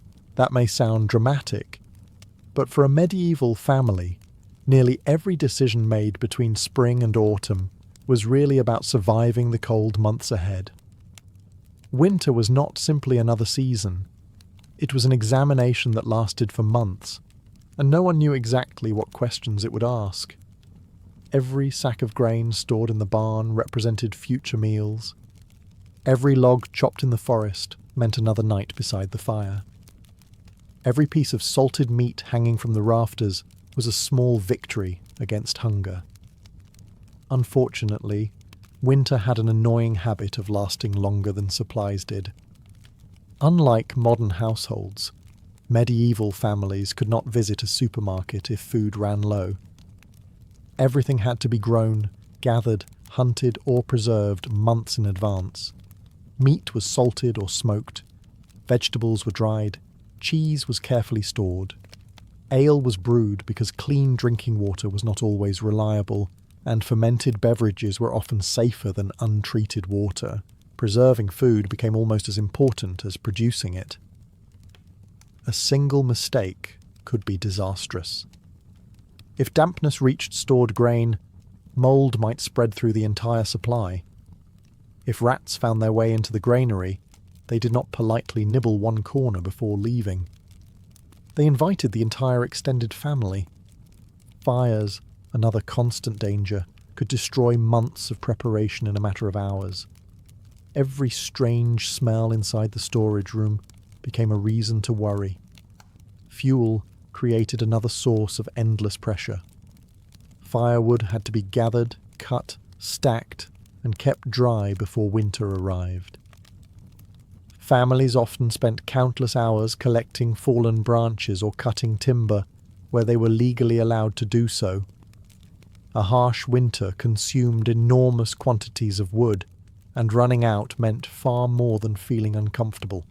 Without enough fuel, homes became dangerously cold, meals became difficult to cook, and illness spread more easily among weakened bodies. Livestock also needed protection. Animals required hay collected during summer, sheltered spaces away from freezing winds, and constant attention. Losing a cow or an ox during winter was not simply the loss of an animal. It could mean losing milk, future calves, or the very strength needed to plough fields once spring returned. Then there was the snow itself. Heavy snowfall could isolate entire villages for weeks. Roads disappeared beneath ice and mud. Merchants stopped arriving. News travelled slowly, if at all. If a family exhausted its supplies before the thaw, help was unlikely to appear from beyond the next hill. Perhaps that explains why medieval people celebrated the arrival of spring with such genuine joy. It was not merely the end of cold weather. It was proof that they had survived another winter, something that every single year could never be taken for granted. Even if your family was healthy, your food stores were full, and the weather had finally decided to cooperate for once, there was one source of stress that remained completely outside your control: the world beyond your village. Most medieval people rarely travelled far from home. Some spent their entire lives within a few miles of the place where they were born. Yet distant events had an extraordinary ability to arrive at their doorstep, usually bringing trouble rather than opportunity. When strangers rode into the village in a hurry, people did not gather expecting wonderful surprises. They expected bad news. Perhaps a neighbouring lord had declared war. Maybe raiders had been spotted along the nearby roads. A noble family could be feuding over land, and suddenly every peasant found themselves caught in the middle. Medieval politics had a remarkable way of involving people who had absolutely no say in them. Imagine spending months carefully growing wheat, only to watch an army march straight through your fields, because your village happened to be located between two castles. Soldiers rarely travelled lightly. Hundreds or even thousands of men required enormous amounts of food. Grain disappeared from barns. Chickens vanished from farmyards. Sheep became tomorrow's dinner. Horses consumed valuable hay that had been intended for winter. The army usually continued its journey. The villagers stayed behind to deal with what was left. Even when armies behaved with discipline, simply passing nearby created anxiety. Families hid valuables beneath floorboards or inside walls. Livestock might be driven into nearby forests in hopes they would escape being seized. Mothers kept children close, while fathers nervously watched unfamiliar banners approaching along dusty roads. War also disrupted trade. If merchants avoided dangerous routes, Villages lost access to iron tools, salt, cloth, and countless other goods they could not produce themselves. Salt was especially valuable because it preserved meat. Without it, food spoiled far more quickly. A conflict taking place dozens of miles away could quietly make winter much harder for people who had never even seen a battlefield. Then there were the rumours. Without newspapers, radios, or reliable communication, information spread by travellers, merchants, pilgrims, and wandering monks. Every story changed slightly with each retelling. One traveller claimed an entire town had burned. Another insisted the king had died. Someone else swore that bandits now controlled the next valley. Separating truth from exaggeration was nearly impossible. Yet people still had to make decisions based on these stories. Should they travel to market? Was it safe to visit relatives? Should they delay the harvest because soldiers might arrive? Nobody knew for certain. Living in the medieval world often meant preparing for disasters that might never happen, while hoping the ones you failed to imagine stayed far away. Sometimes they did. Far too often, they did not. After hearing about endless work, uncertain harvests, illness, taxes, and the constant threat of war, you might assume medieval people eagerly looked forward to moments of peace. They certainly did. The problem was finding enough of them. The image of medieval peasants working every single hour of every single day is actually an exaggeration. The church calendar included many feast days, saints' days, and religious festivals when ordinary labour slowed or stopped. Weddings, fairs, market days, and seasonal celebrations also broke up the routine. These occasions mattered deeply because they offered rare opportunities to laugh, dance, tell stories, and forget tomorrow's worries. But even during celebrations, responsibility never completely disappeared. Someone still had to feed the animals before joining the festivities. Fires still needed tending. Bread still had to be baked. Infants did not conveniently postpone crying because today happened to honour a particular saint. The rhythm of survival never paused for very long. When evening finally arrived after a full day's work, people often gathered around the hearth rather than collapsing immediately into bed. The fireplace was more than a source of warmth. It became the centre of family life. Meals were shared, clothing was repaired, tools were mended, and stories were passed from one generation to the next. Those evenings could be comforting. They could also be surprisingly busy. A torn tunic needed stitching before tomorrow's work. Fishing nets required repair. Baskets had to be woven. Grain might need grinding for the following morning. Candle making, spinning wool, and carving wooden tools often continued long after the fields had disappeared into darkness. In many homes, daylight was spent earning tomorrow's meal, while evening was spent preparing for the next day's labour. Sleep itself was not always peaceful. Many families shared a single room with children, grandparents, and sometimes even small animals sheltered indoors during cold weather. Privacy was almost non-existent. A crying baby, a barking dog, a restless cow in the adjoining space, or a sudden storm rattling the roof could interrupt what little sleep people managed to get. Winter nights were long and cold. Summer mornings arrived early. Either way, the rooster remained stubbornly committed to starting the day before anyone felt ready. Even emotionally, true relaxation was difficult. Parents worried about children. Children worried about aging parents. A poor harvest lingered in everyone's thoughts long after the grain had been gathered. If one problem disappeared, another usually arrived before anyone had time to enjoy the victory. Yet this makes medieval celebrations all the more remarkable. When music echoed through the village square, when neighbours danced around bonfires, when ale flowed freely after a successful harvest, people embraced those moments with extraordinary enthusiasm. Not because life was easy, but because they understood better than anyone that joy was precious precisely because it never lasted forever. After everything medieval people faced, you might wonder why they bothered planning for the future at all. The answer is surprisingly simple. Because giving up was never really an option. Most families lived from one season to the next, always aware that a single disaster could erase years of hard work. Yet every spring they planted again. Every autumn they harvested again.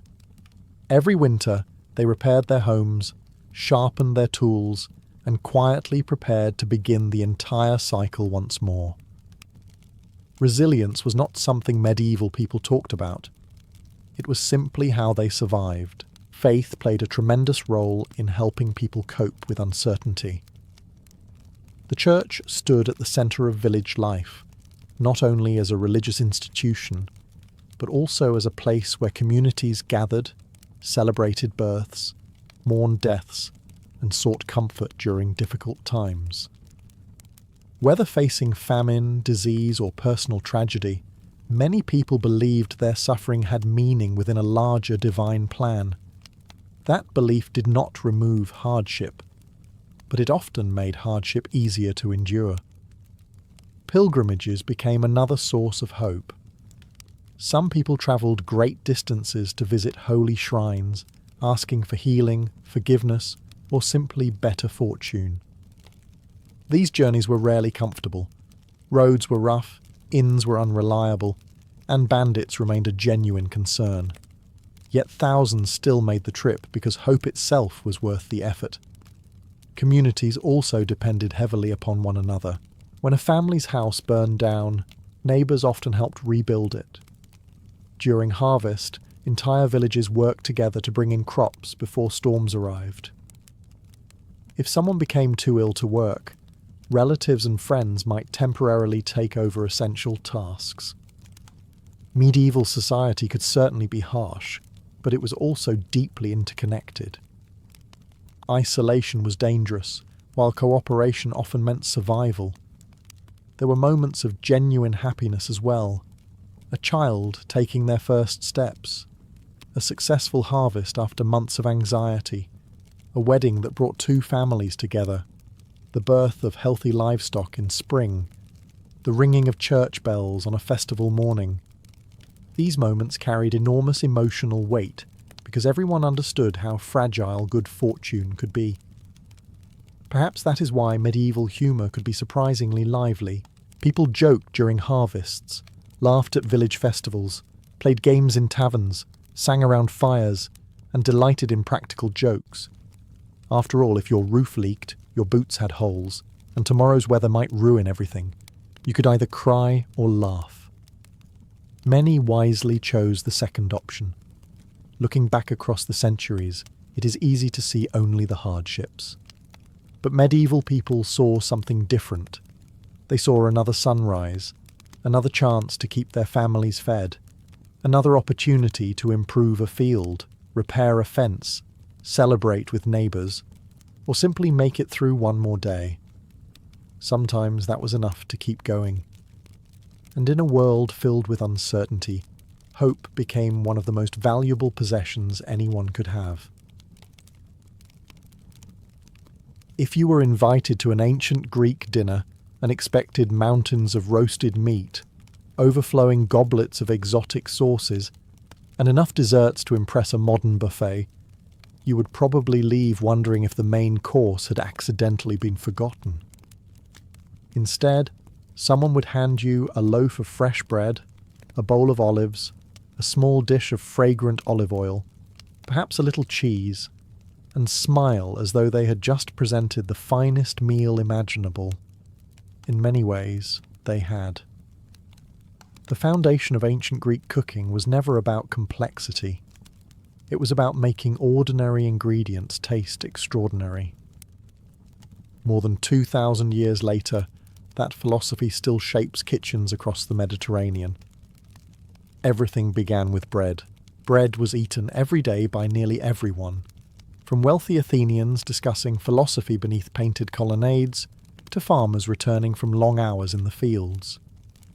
Wheat bread was prized when available, but barley bread was even more common because barley grew well in Greece's rocky, dry landscape. Every household depended on it. Without bread, a meal felt incomplete. Then came olive oil. To call olive oil a simple cooking ingredient would be like calling the Parthenon a nice little building. Olive oil was everywhere. It flavoured food, preserved ingredients, fueled lamps, softened skin, and even played a role in religious ceremonies and athletic competitions. Olive trees could produce fruit for generations, making them one of a family's most valuable possessions. The Greeks treated good olive oil with enormous respect. Fortunately for us, they also happened to be completely right. Next came olives themselves. Green or black, cured in brine or packed with herbs, olives appeared on tables throughout the Greek world. They required very little preparation, yet offered healthy fats, rich flavour, and excellent keeping qualities. A bowl of olives alongside fresh bread could easily become an entire meal for an ordinary labourer. Herbs completed the picture. Oregano, thyme, mint, dill, coriander, fennel, and parsley grew naturally across much of Greece. Instead of covering food with heavy sauces, Greek cooks relied on fresh herbs to bring brightness and aroma. Their goal was not to hide the flavour of the ingredients, but to celebrate them. Perhaps the biggest surprise is just how familiar this meal still feels. Walk into a Greek taverna today, and before you've even opened the menu, you're likely to receive crusty bread, olive oil, olives, and perhaps a little cheese to share. The faces around the table have changed, the language has evolved, and electric lights have replaced oil lamps. But the meal itself remains astonishingly recognisable. It is one of history's quietest culinary miracles. Empires have risen and fallen. Philosophers have come and gone. Entire civilizations have disappeared. Yet somewhere, someone is still tearing off a piece of warm bread, dipping it into olive oil, adding an olive on the side, and unknowingly enjoying almost the exact same flavours that an ancient Greek would have recognised more than 2,000 years ago. If bread was the foundation of every ancient Greek meal, then one particular kind of bread quietly ruled the table for centuries. Its name was masa, and despite sounding like the latest artisan bakery trend, it was actually one of the oldest staple foods in European history.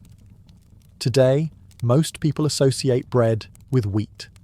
Soft sandwich loaves, crusty baguettes, fluffy dinner rolls, they all begin with wheat flour. But in ancient Greece, barley often took centre stage. There was a practical reason for this. Much of Greece is rocky, mountainous, and dry. Wheat prefers richer soil and more predictable rainfall. Barley, on the other hand, is remarkably stubborn.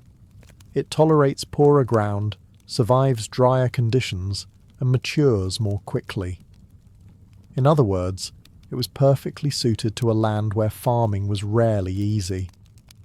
For generations, barley became the grain that kept ordinary people alive. Masa was usually made by grinding roasted or dried barley into flour. Depending on the region and the family's wealth, the flour could be mixed with water, olive oil, or sometimes a little wine before being shaped into flat cakes or coarse loaves. Some versions were baked on hot stones, while others were cooked on simple clay ovens. There were even preparations that required little or no baking at all, with the barley meal simply moistened and eaten as a dense paste. It probably wasn't winning many beauty contests, but it was filling, inexpensive, and dependable, qualities that mattered far more than appearance. Ancient writers mentioned masa so often that it almost fades into the background of their works. Philosophers discussed it. Soldiers marched with it. Farmers carried it into the fields. Sailors packed it for long voyages because barley kept well and could be prepared with minimal equipment. It was, quite literally, everyday food. That did not mean it had to be boring A drizzle of fresh olive oil immediately transformed its flavour. Crumbled goat's cheese added richness. Wild thyme, oregano, sesame seeds, or crushed coriander provided aroma. A spoonful of honey could turn a simple barley cake into something worthy of a festival rather than an ordinary afternoon. Modern cooks can recreate a surprisingly authentic version with little effort. Mix barley flour with a little wheat flour to help the dough hold together. Add warm water, olive oil, a pinch of salt, and perhaps a scattering of dried herbs. Bake it until the crust becomes lightly golden, then serve it warm with olives and fresh cheese. The result may not look particularly impressive, but the first bite explains why this humble bread-fed philosophers debating democracy, athletes training for the Olympic Games, merchants crossing the Aegean, and countless families gathered around simple wooden tables. Sometimes history's greatest recipes are not the most elaborate. They are the ones that quietly nourish entire civilizations for centuries. If there were an official comfort food of ancient Greece, lentil soup would have been a serious contender. It did not require expensive ingredients. It did not demand the skills of a master cook. It certainly did not impress wealthy dinner guests looking for culinary extravagance. What it did was keep people alive. Known as fake, lentil soup appeared on Greek tables for centuries and became one of the most common meals eaten throughout the ancient world. Rich merchants enjoyed it, farmers relied on it, soldiers appreciated its simplicity, and even famous philosophers occasionally mentioned it as the perfect example of a modest, satisfying meal. Lentils were ideal for Greek farmers. Unlike some crops, they grew well in the Mediterranean climate, enriched the soil by fixing nitrogen, and stored remarkably well after harvest. Once dried, they could last for months, making them invaluable during winter or times of poor harvest. Every household tried to keep a supply tucked away because lentils were reliable when other foods became scarce. Reliability was perhaps their greatest luxury. Preparing the soup was refreshingly uncomplicated. The lentils were first rinsed to remove stones and dust before being simmered slowly in water. Into the pot went onions, garlic, and sometimes leeks if they were available. A generous splash of olive oil enriched the broth, while herbs such as oregano, thyme, bay leaves, or coriander added fragrance without overwhelming the earthy flavour of the lentils. There was one ingredient, however, that often surprises modern cooks: vinegar. Rather than squeezing a lemon into the finished soup, many ancient Greeks added a small amount of wine vinegar. Lemons would not become common in Greece until many centuries later, so vinegar supplied the pleasant sharpness that balanced the richness of the olive oil. It gave the soup a bright, slightly tangy finish that modern diners often find surprisingly familiar. Some families also added carrots, celery, or wild greens depending on the season, although the exact ingredients naturally varied from one region to another. Like every truly great traditional recipe, it adapted to whatever happened to be growing nearby. There was nothing glamorous about lentil soup. In fact, comic playwrights occasionally joked about it because it was considered such an ordinary meal.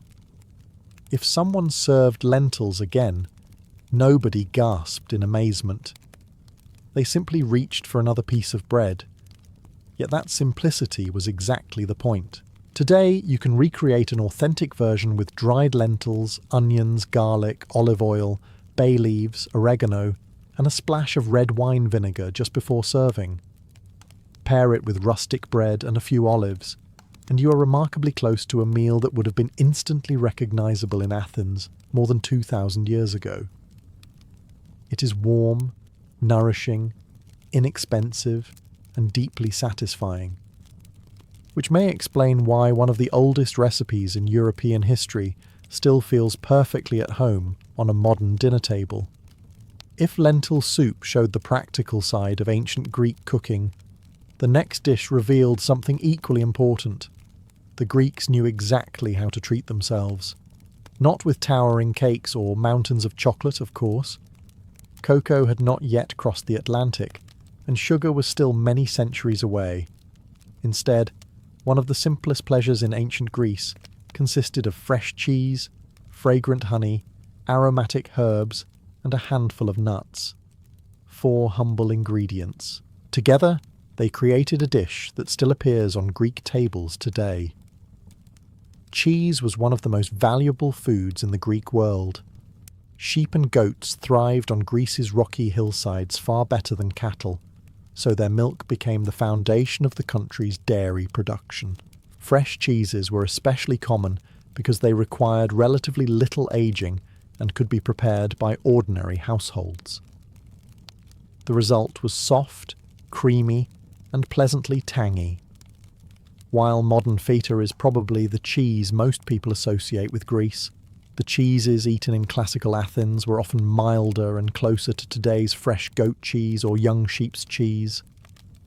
They were spread onto bread, crumbled over vegetables, or simply eaten on their own. Then came the honey. If olive oil was the king of Greek cooking, honey was undoubtedly its queen. Without refined sugar, honey provided nearly all the sweetness people enjoyed.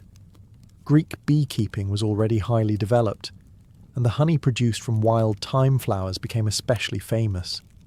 Even today, thyme honey from Greece is considered among the finest in the Mediterranean. A drizzle transformed the cheese completely. The salty richness met warm floral sweetness, creating a balance that modern chefs still chase in expensive restaurants. The Greeks, meanwhile, had been quietly enjoying it for centuries. Fresh herbs elevated the dish even further. A sprinkle of thyme echoed the flavour of the honey. Mint added freshness. Oregano introduced an earthy aroma. Some families scattered crushed walnuts or almonds across the top, adding a satisfying crunch that contrasted beautifully with the soft cheese. It was elegant without trying to be. Perhaps that is why the recipe has survived for over 2,000 years. Making it today requires almost no effort. Place fresh goat cheese or sheep's cheese on a plate, drizzle generously with good quality honey, scatter chopped walnuts over the top, finish with a pinch of fresh thyme and a light splash of excellent olive oil if you're feeling particularly authentic. Serve it with warm rustic bread. That is almost all there is to it. It may seem almost too simple to deserve attention, but simplicity was often the greatest strength of ancient Greek cuisine. Rather than burying ingredients beneath heavy sauces and elaborate techniques, Greek cooks trusted the natural flavours to do the work. And judging by the fact that millions of people still enjoy this exact combination today, it is difficult to argue with their results. Sometimes the recipes that survive the longest are not the most complicated. They are simply the ones that taste timeless. By now, a pattern is probably beginning to emerge. Ancient Greek recipes rarely relied on rare spices, complicated techniques, or ingredients that required an expedition worthy of Jason and the Argonauts.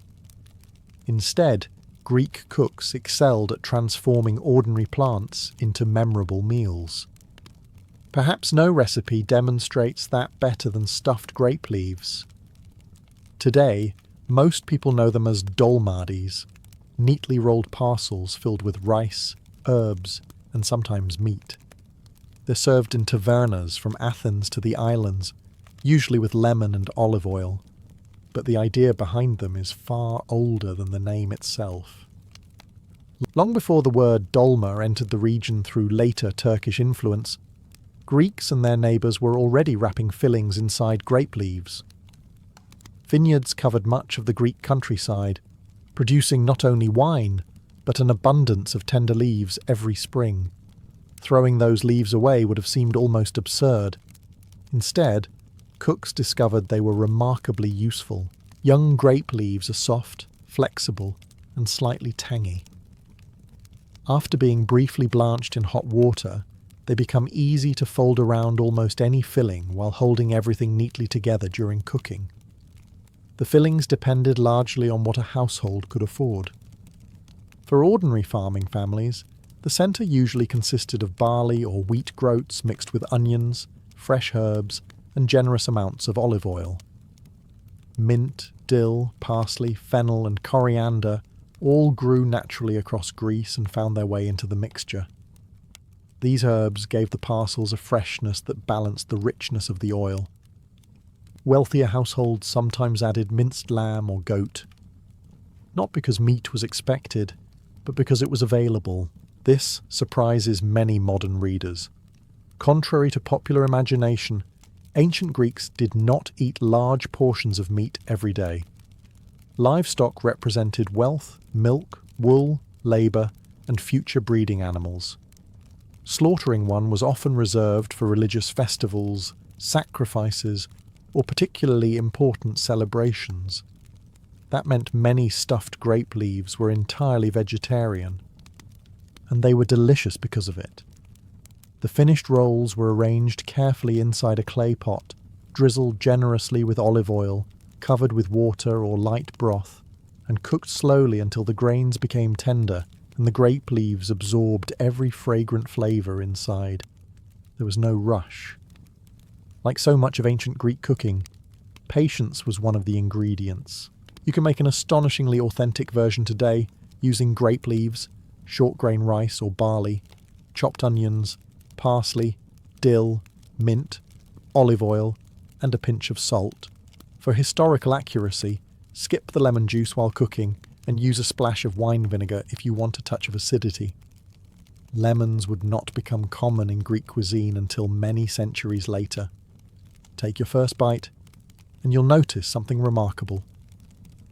Despite empires rising and falling, languages changing, and recipes evolving across generations, these little rolls still deliver the same fresh herbs, silky olive oil, and comforting simplicity that ancient Greek families would have recognized over 2,000 years ago. While barley bread filled the stomach and lentil soup warmed the body, there was one ingredient that truly connected the ancient Greeks to the sea: fish. Considering that much of Greece is surrounded by coastline and scattered across hundreds of islands, this probably comes as no surprise. The Aegean, Ionian, and Mediterranean seas supplied communities with an astonishing variety of seafood, making fish one of the most important sources of protein in the ancient world. For many Greeks, the sea was not just a highway, it was a pantry. Every morning, fishermen pushed small wooden boats into the water before sunrise. Some cast nets close to shore, while others lowered hooks or traps into deeper waters. Depending on the season, they returned with sea bream, mullet, sardines, mackerel, tuna, octopus, squid, or shellfish. Their catch often reached local markets only hours later. Freshness was everything. Without refrigeration, fish spoiled quickly, so coastal communities enjoyed it immediately. Inland towns, meanwhile, often relied on salted or dried fish, which could survive long journeys and remain edible for months. Once the fish reached the kitchen, the preparation was surprisingly restrained. Modern recipes often call for butter, cream, or elaborate marinades. Ancient Greek cooks would have considered most of that unnecessary. Good fish already possessed excellent flavour. Their job was simply not to ruin it. The fish was cleaned, lightly salted, brushed with generous amounts of olive oil, and cooked over glowing charcoal or an open fire. Clay grills and metal grates allowed excess fat to drip away while the skin became beautifully crisp. Then came the finishing touches. Fresh oregano was a favourite, along with thyme, dill, parsley, or fennel, depending on the region and season. Rather than squeezing lemon over the fish, which would have been historically inaccurate for classical Greece, cooks often added a splash of wine vinegar. The acidity brightened the rich olive oil while enhancing the natural sweetness of the fish, without overpowering it. Sometimes simplicity really is the greatest luxury. Even famous Greek writers praised seafood. Wealthier Athenians developed particular enthusiasm for expensive species like red mullet, occasionally paying astonishing sums for especially prized fish. Comic playwrights even poked fun at citizens who became obsessed with gourmet seafood, proving that food snobbery is considerably older than social media. Fortunately, you do not need the budget of an Athenian aristocrat to recreate this meal. Choose a whole sea bream, sea bass, trout, or any firm white fish. Brush it generously with extra virgin olive oil, season with sea salt, and grill until the flesh flakes easily. Finish with chopped oregano, fresh parsley, and just a splash of red or white wine vinegar. Serve it alongside warm barley bread and a handful of olives. With remarkably little effort, you will be enjoying a meal that would have felt perfectly at home on a Greek island more than 2,000 years ago, proving that some recipes never needed improving in the first place. After enjoying fresh bread, hearty soups, fragrant herbs, and perfectly grilled fish, you may be wondering whether the ancient Greeks ever rewarded themselves with dessert. The answer is yes, and surprisingly, one of their sweetest creations bears an uncanny resemblance to something you can still order in countless cafes today: cheesecake. Not the towering New York version with cream cheese and strawberry sauce, of course. Ancient Greek cheesecake was much simpler, lighter, and far older. Yet historians consider it one of the earliest recorded cheesecakes in history, with recipes dating back well over 2,000 years. Its origins may be even older than classical Greece itself. Archaeologists have found cheese-making equipment on the Greek mainland dating back thousands of years before Socrates ever asked uncomfortable philosophical questions. Once people learned how to make fresh cheese, turning it into a satisfying baked treat was almost inevitable. The Greeks called one version plakos, meaning flat cake. Rather than layers of sponge and frosting, it consisted of fresh cheese mixed with flour and sweetened with honey. Some recipes included eggs to bind the mixture, while others relied on the cheese itself to create a soft, dense texture. Once prepared, the cake was baked until lightly golden before receiving another drizzle of honey over the top. Simple, elegant, remarkably modern. One ancient writer, Athenaeus, preserves references to cheesecakes served at banquets, while other historical sources suggest similar cakes were offered during religious festivals and celebrations. Perhaps the most famous tradition links cheesecake to the ancient Olympic Games.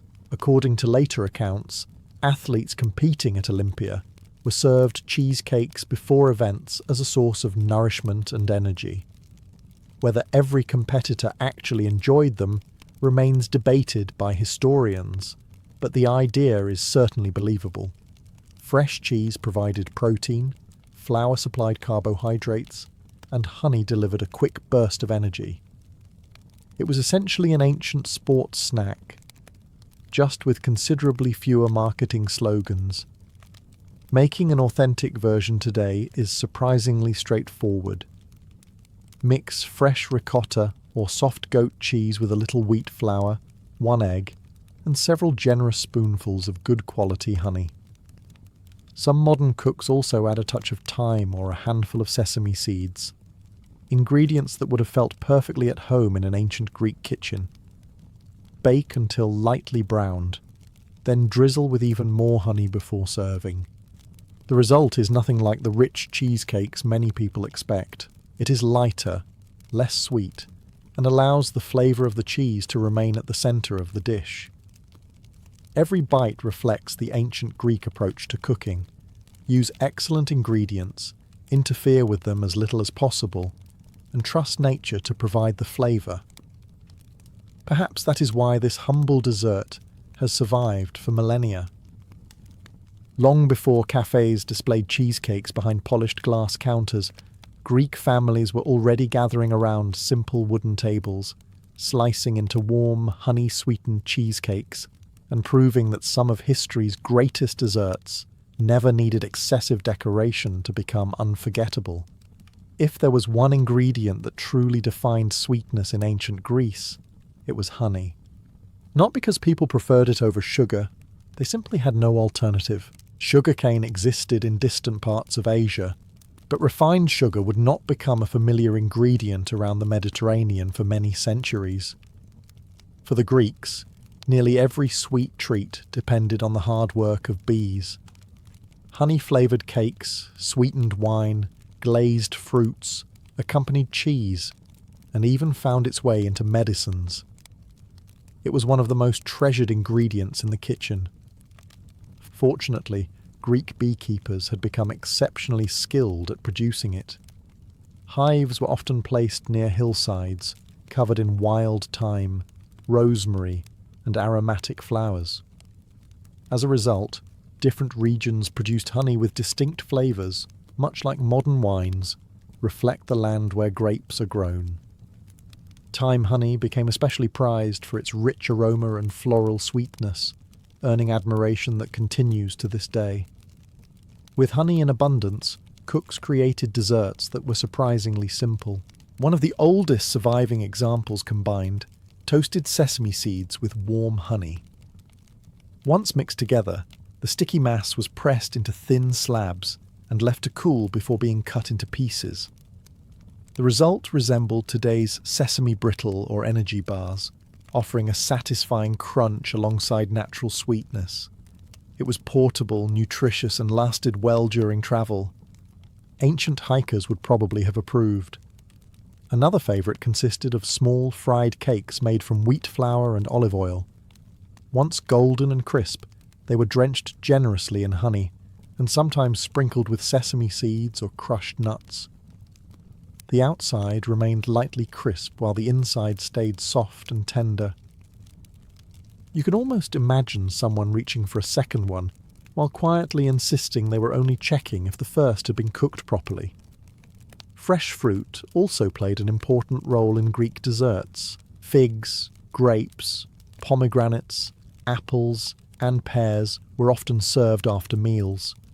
Some were eaten fresh, while others were dried to preserve them through winter. Dried figs became especially valuable because they concentrated their natural sweetness and could be stored for months without spoiling. Walnuts and almonds frequently accompanied these fruits, creating combinations that modern nutritionists would probably describe as remarkably balanced. The Greeks simply described them as dinner. Recreating these ancient desserts today requires very little effort.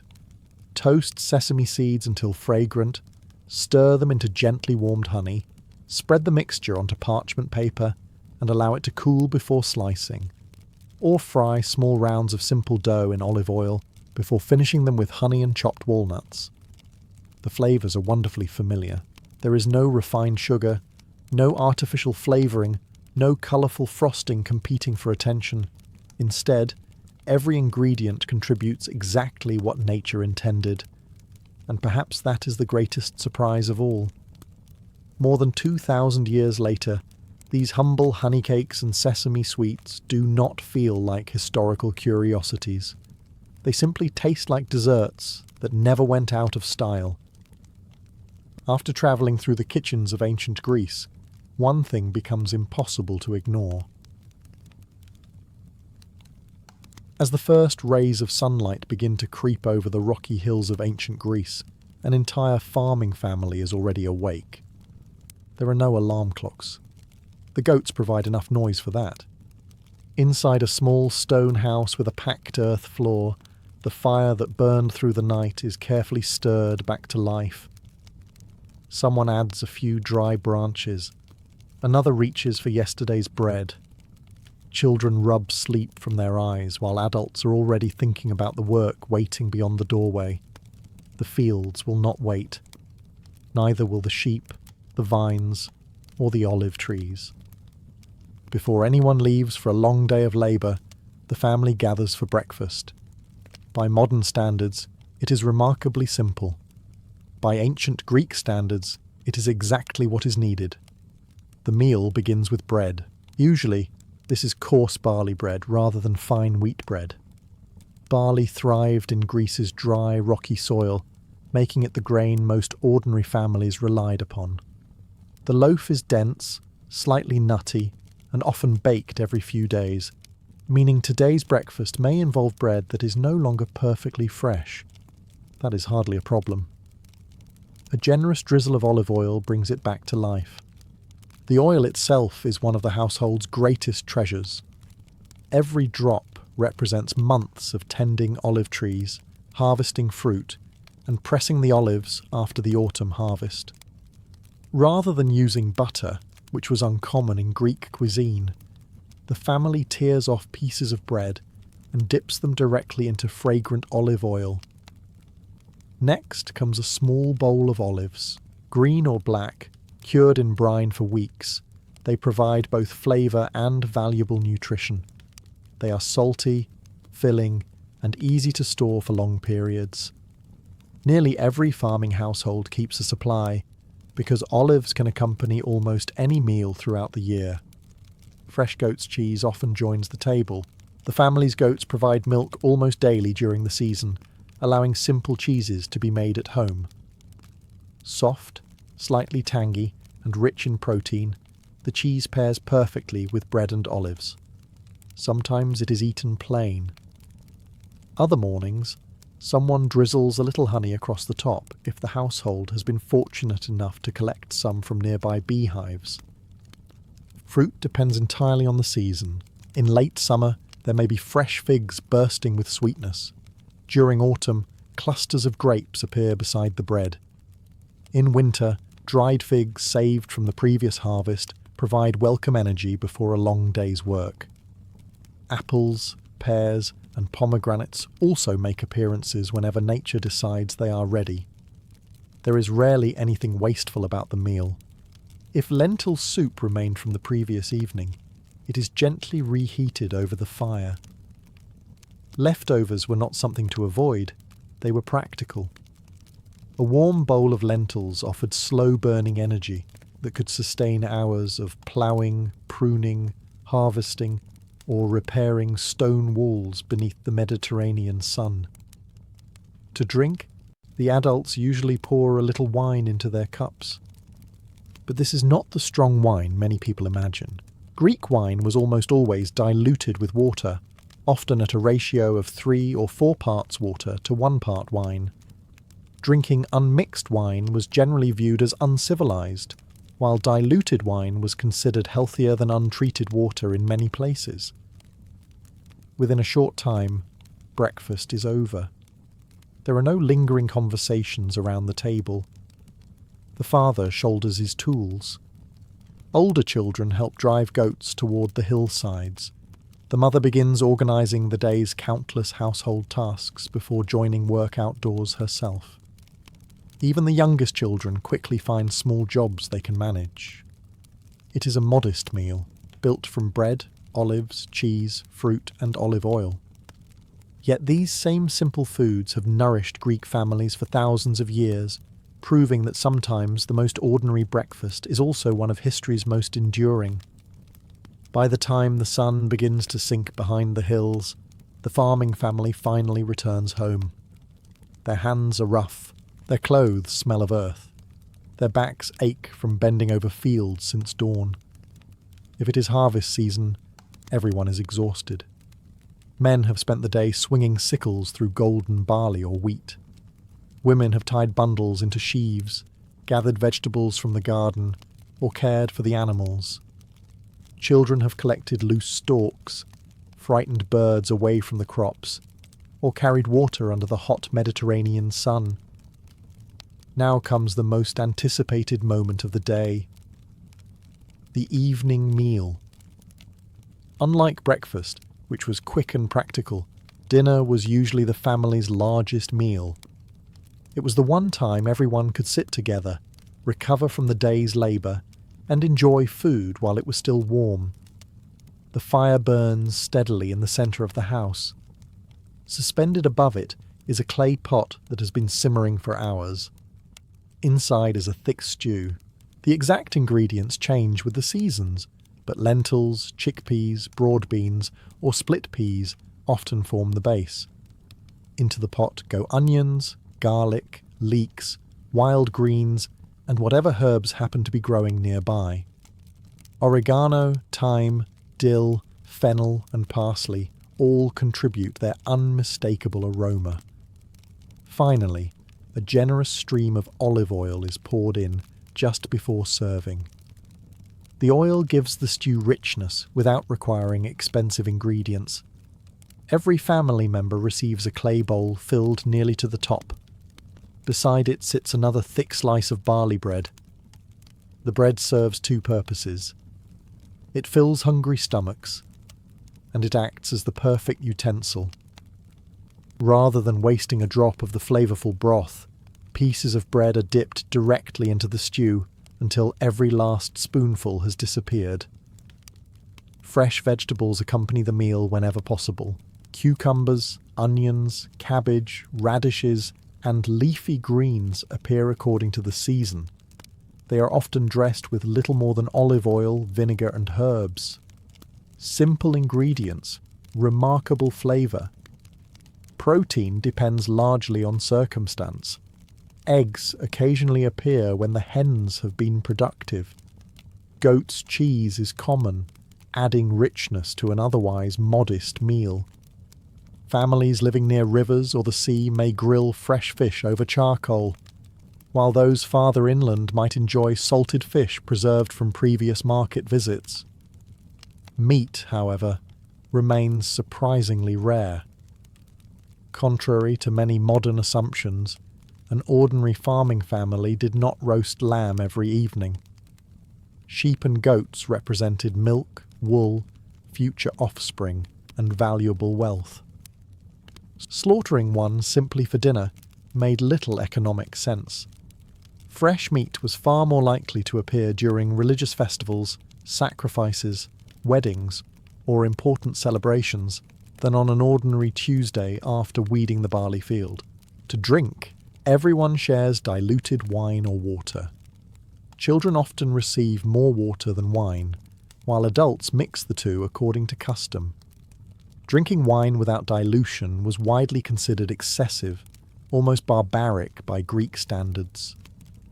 As darkness settles over the countryside, conversation replaces labour.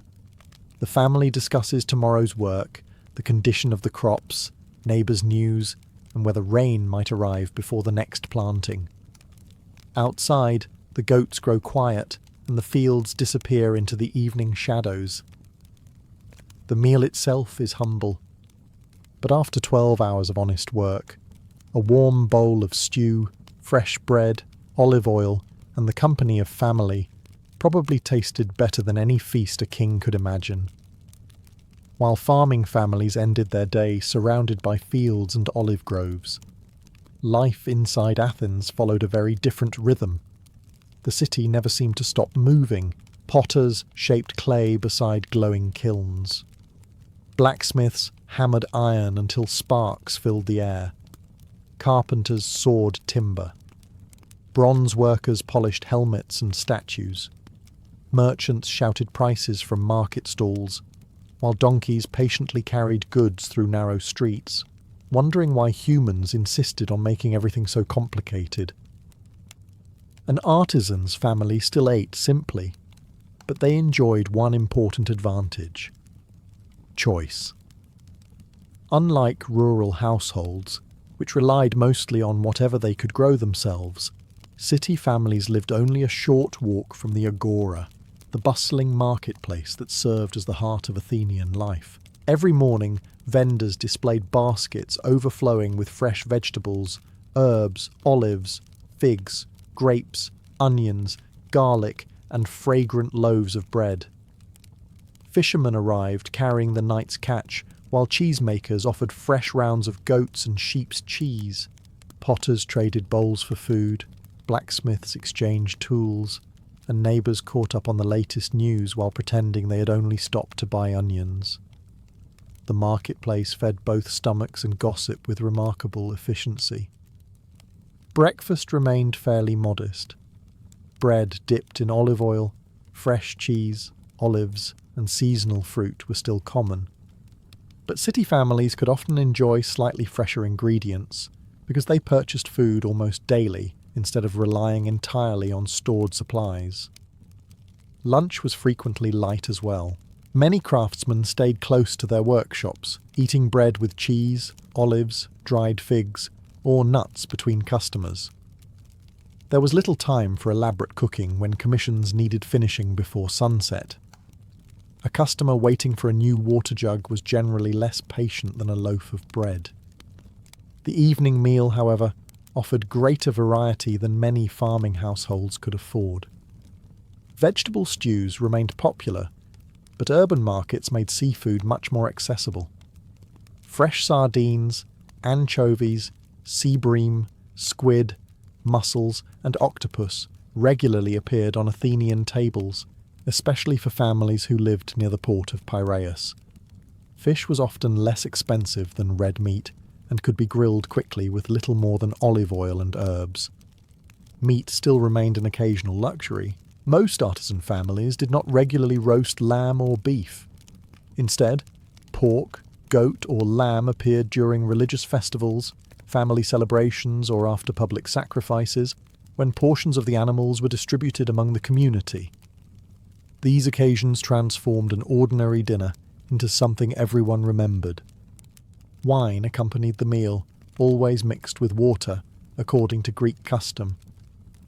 As lamps flickered inside the house, conversation replaced the sounds of hammering and pottery wheels. The family discussed customers, politics, theatre performances, and rumours spreading through the agora. Athens was not simply a city of philosophers. It was a city where ordinary families gathered around familiar meals after another busy day of skilled work. Their table may have been slightly richer than that of a farmer, but it was still unmistakably Greek. Bread, olive oil, vegetables, seafood, cheese, fruit, and good company shared at the end of a hard-working day. The food on a farmer's table was shaped by the seasons. The food on a soldier's table was shaped by survival. Once a Greek soldier left his city behind, comfort became a luxury that stayed at home.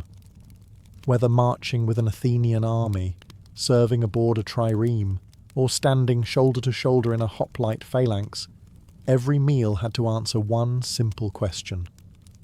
Could it keep a man fighting tomorrow? Taste was appreciated. Calories mattered more. Unlike modern armies with organised supply trucks and field kitchens, Greek armies depended heavily on preparation, local supplies, and whatever they could carry themselves. Every extra pound slowed a soldier's march, so food needed to be light, durable, and resistant to spoilage. The most dependable companion was barley. Soldiers often carried roasted barley meal, known as alphata. It required almost no cooking. Mixed with a little water, wine, or olive oil, it became a filling paste that could be eaten within minutes. It was hardly the kind of meal that inspired poetry, but it was portable, nutritious, and could survive weeks inside a travel bag. Barley bread accompanied it whenever possible. Dense loaves travelled better than softer wheat bread and remained edible even after several days. If the bread became too hard, soldiers simply softened it with water, wine, or broth before eating. Olives were another favourite. They occupied little space, required no cooking, and provided valuable fat and salt. Alongside them came onions and garlic, foods that grew easily, travelled well, and added welcome flavour to otherwise repetitive meals. Ancient writers frequently mention soldiers eating raw onions, a habit that probably made enemy negotiations pleasantly brief. Cheese was equally important. Hard sheep's or goat's cheese lasted much longer than fresh dairy products and supplied protein during long campaigns. A soldier could slice off a small piece, eat it with bread and olives, and continue marching without slowing the column. Dried figs became one of the army's greatest sources of quick energy. Naturally sweet and easy to preserve, they were the ancient equivalent of an energy snack. Nuts, such as almonds and walnuts, often accompanied them, providing healthy fats and additional calories that marching men desperately needed. Fresh meat appeared far less often than many imagine. When armies stopped for extended periods, livestock might be slaughtered or game hunted locally. Religious sacrifices before battles also sometimes ended with communal feasts, allowing soldiers to enjoy roasted lamb, goat, or pork. But during ordinary marches, preserved foods remained far more practical than fresh meat. Water was the primary drink, though diluted wine was also common when supplies allowed. Besides improving flavour, wine mixed with water was often considered safer than drinking untreated water alone. When evening came, soldiers gathered around small campfires, sharing simple meals, much like the farming families back home. The surroundings had changed. The menu had become even simpler. But bread, barley, olives, cheese, olive oil, dried fruit, and diluted wine still formed the foundation of the meal. It was not a feast fit for heroes. Yet it was exactly the kind of food that allowed Greek armies to march hundreds of miles, stand firm behind walls of bronze shields, and fight battles that would shape the history of the ancient world. If a Greek soldier ate to stay alive, a wealthy Athenian sometimes ate to celebrate the fact that he did not have to march anywhere at all. For prosperous citizens, the evening meal was more than nourishment. It was a social event. Business partnerships were strengthened over dinner.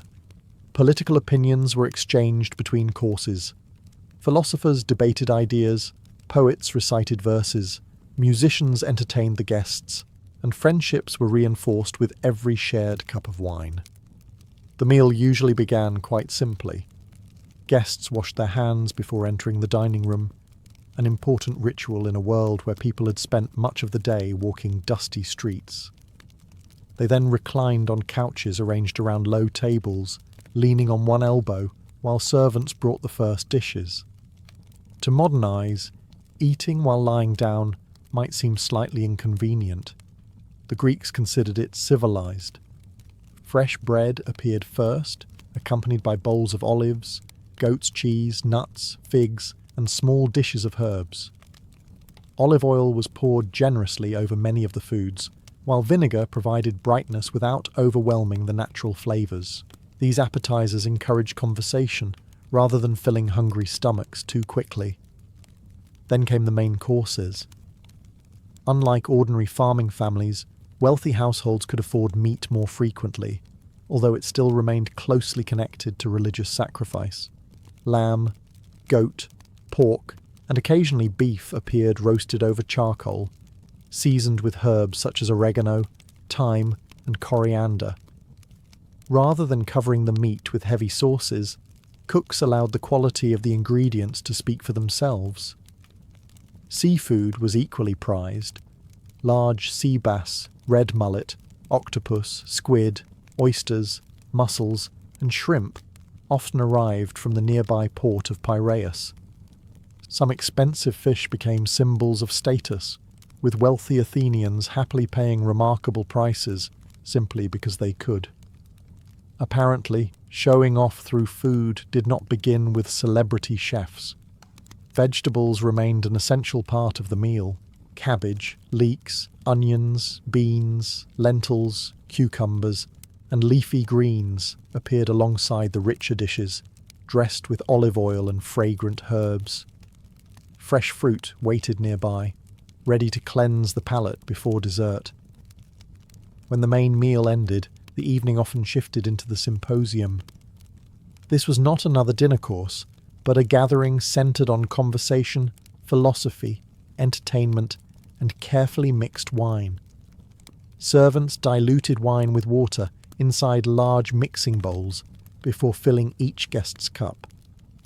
Drinking undiluted wine was widely considered a mark of poor self-control, while moderation reflected education and refinement. Musicians played the lyre or flute.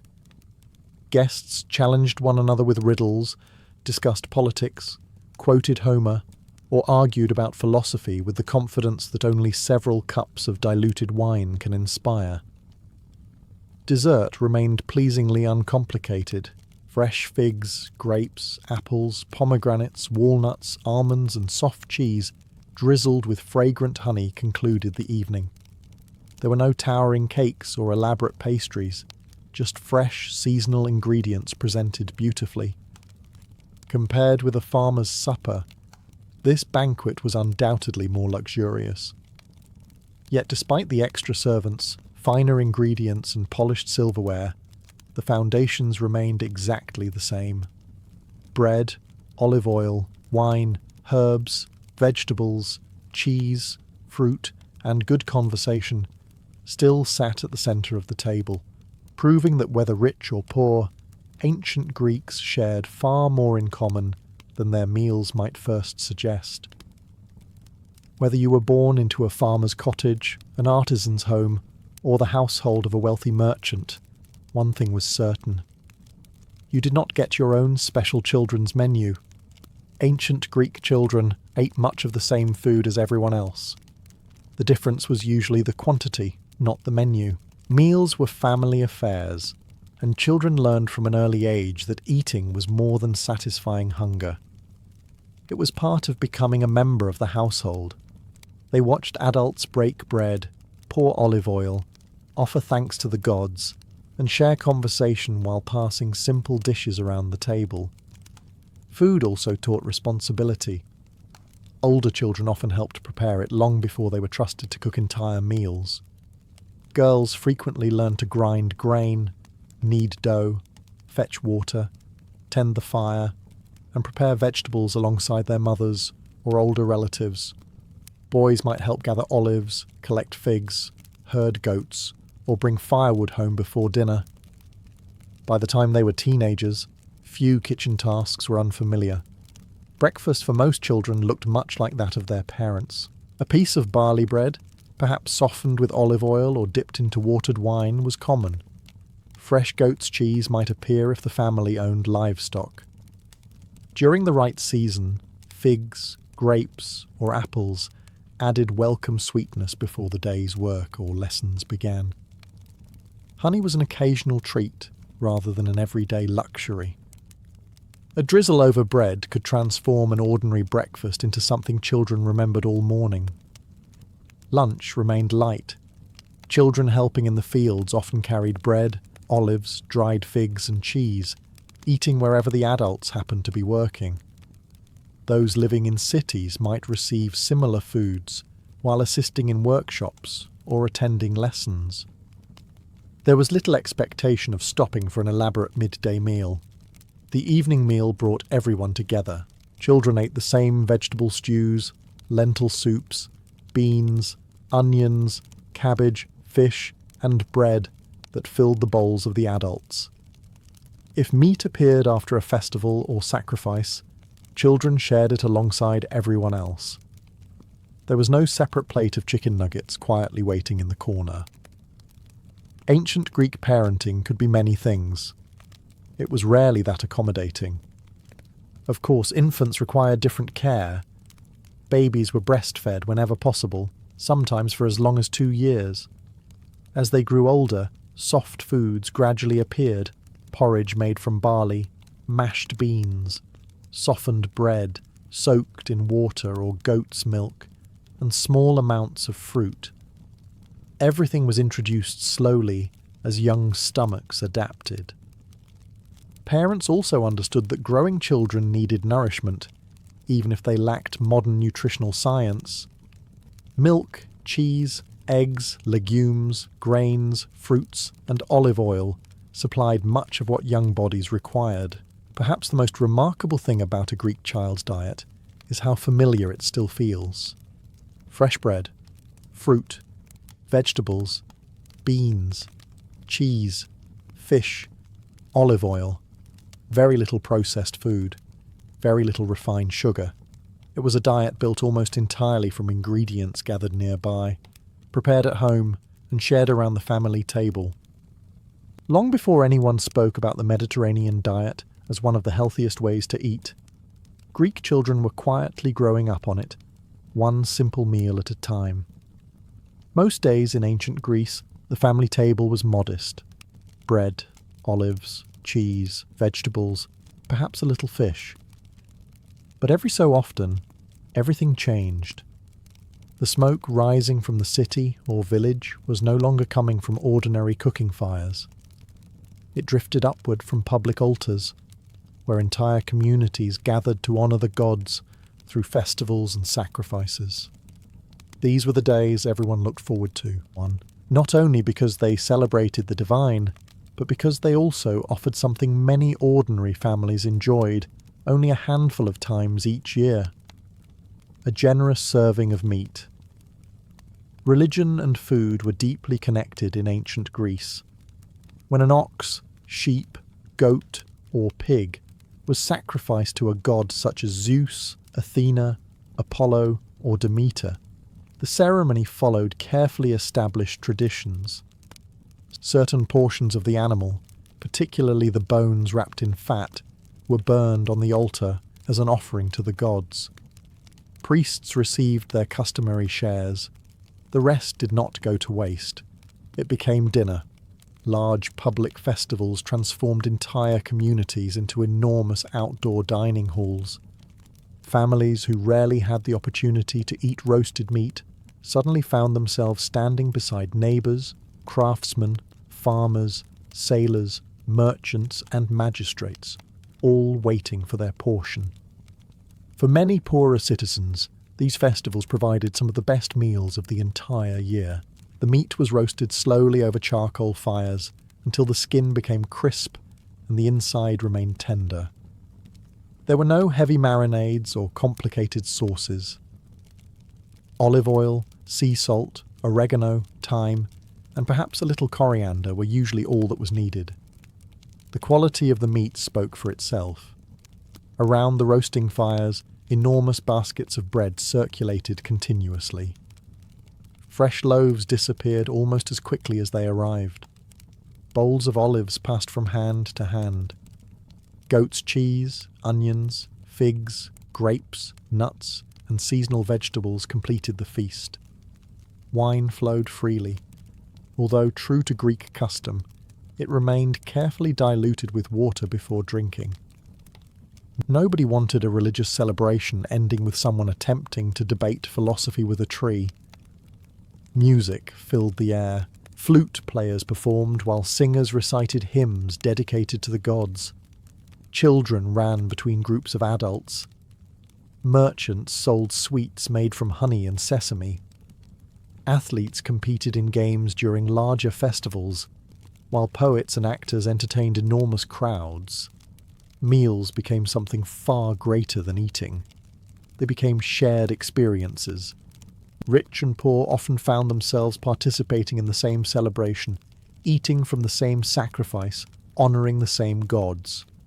Social differences certainly remained, but for a few hours, an entire city could gather around the same source of food. Perhaps that explains why festivals occupied such an important place in Greek life. They nourished more than hungry stomachs. They strengthened friendships, reinforced religious traditions, celebrated successful harvests, and reminded every family that they belonged to a larger community.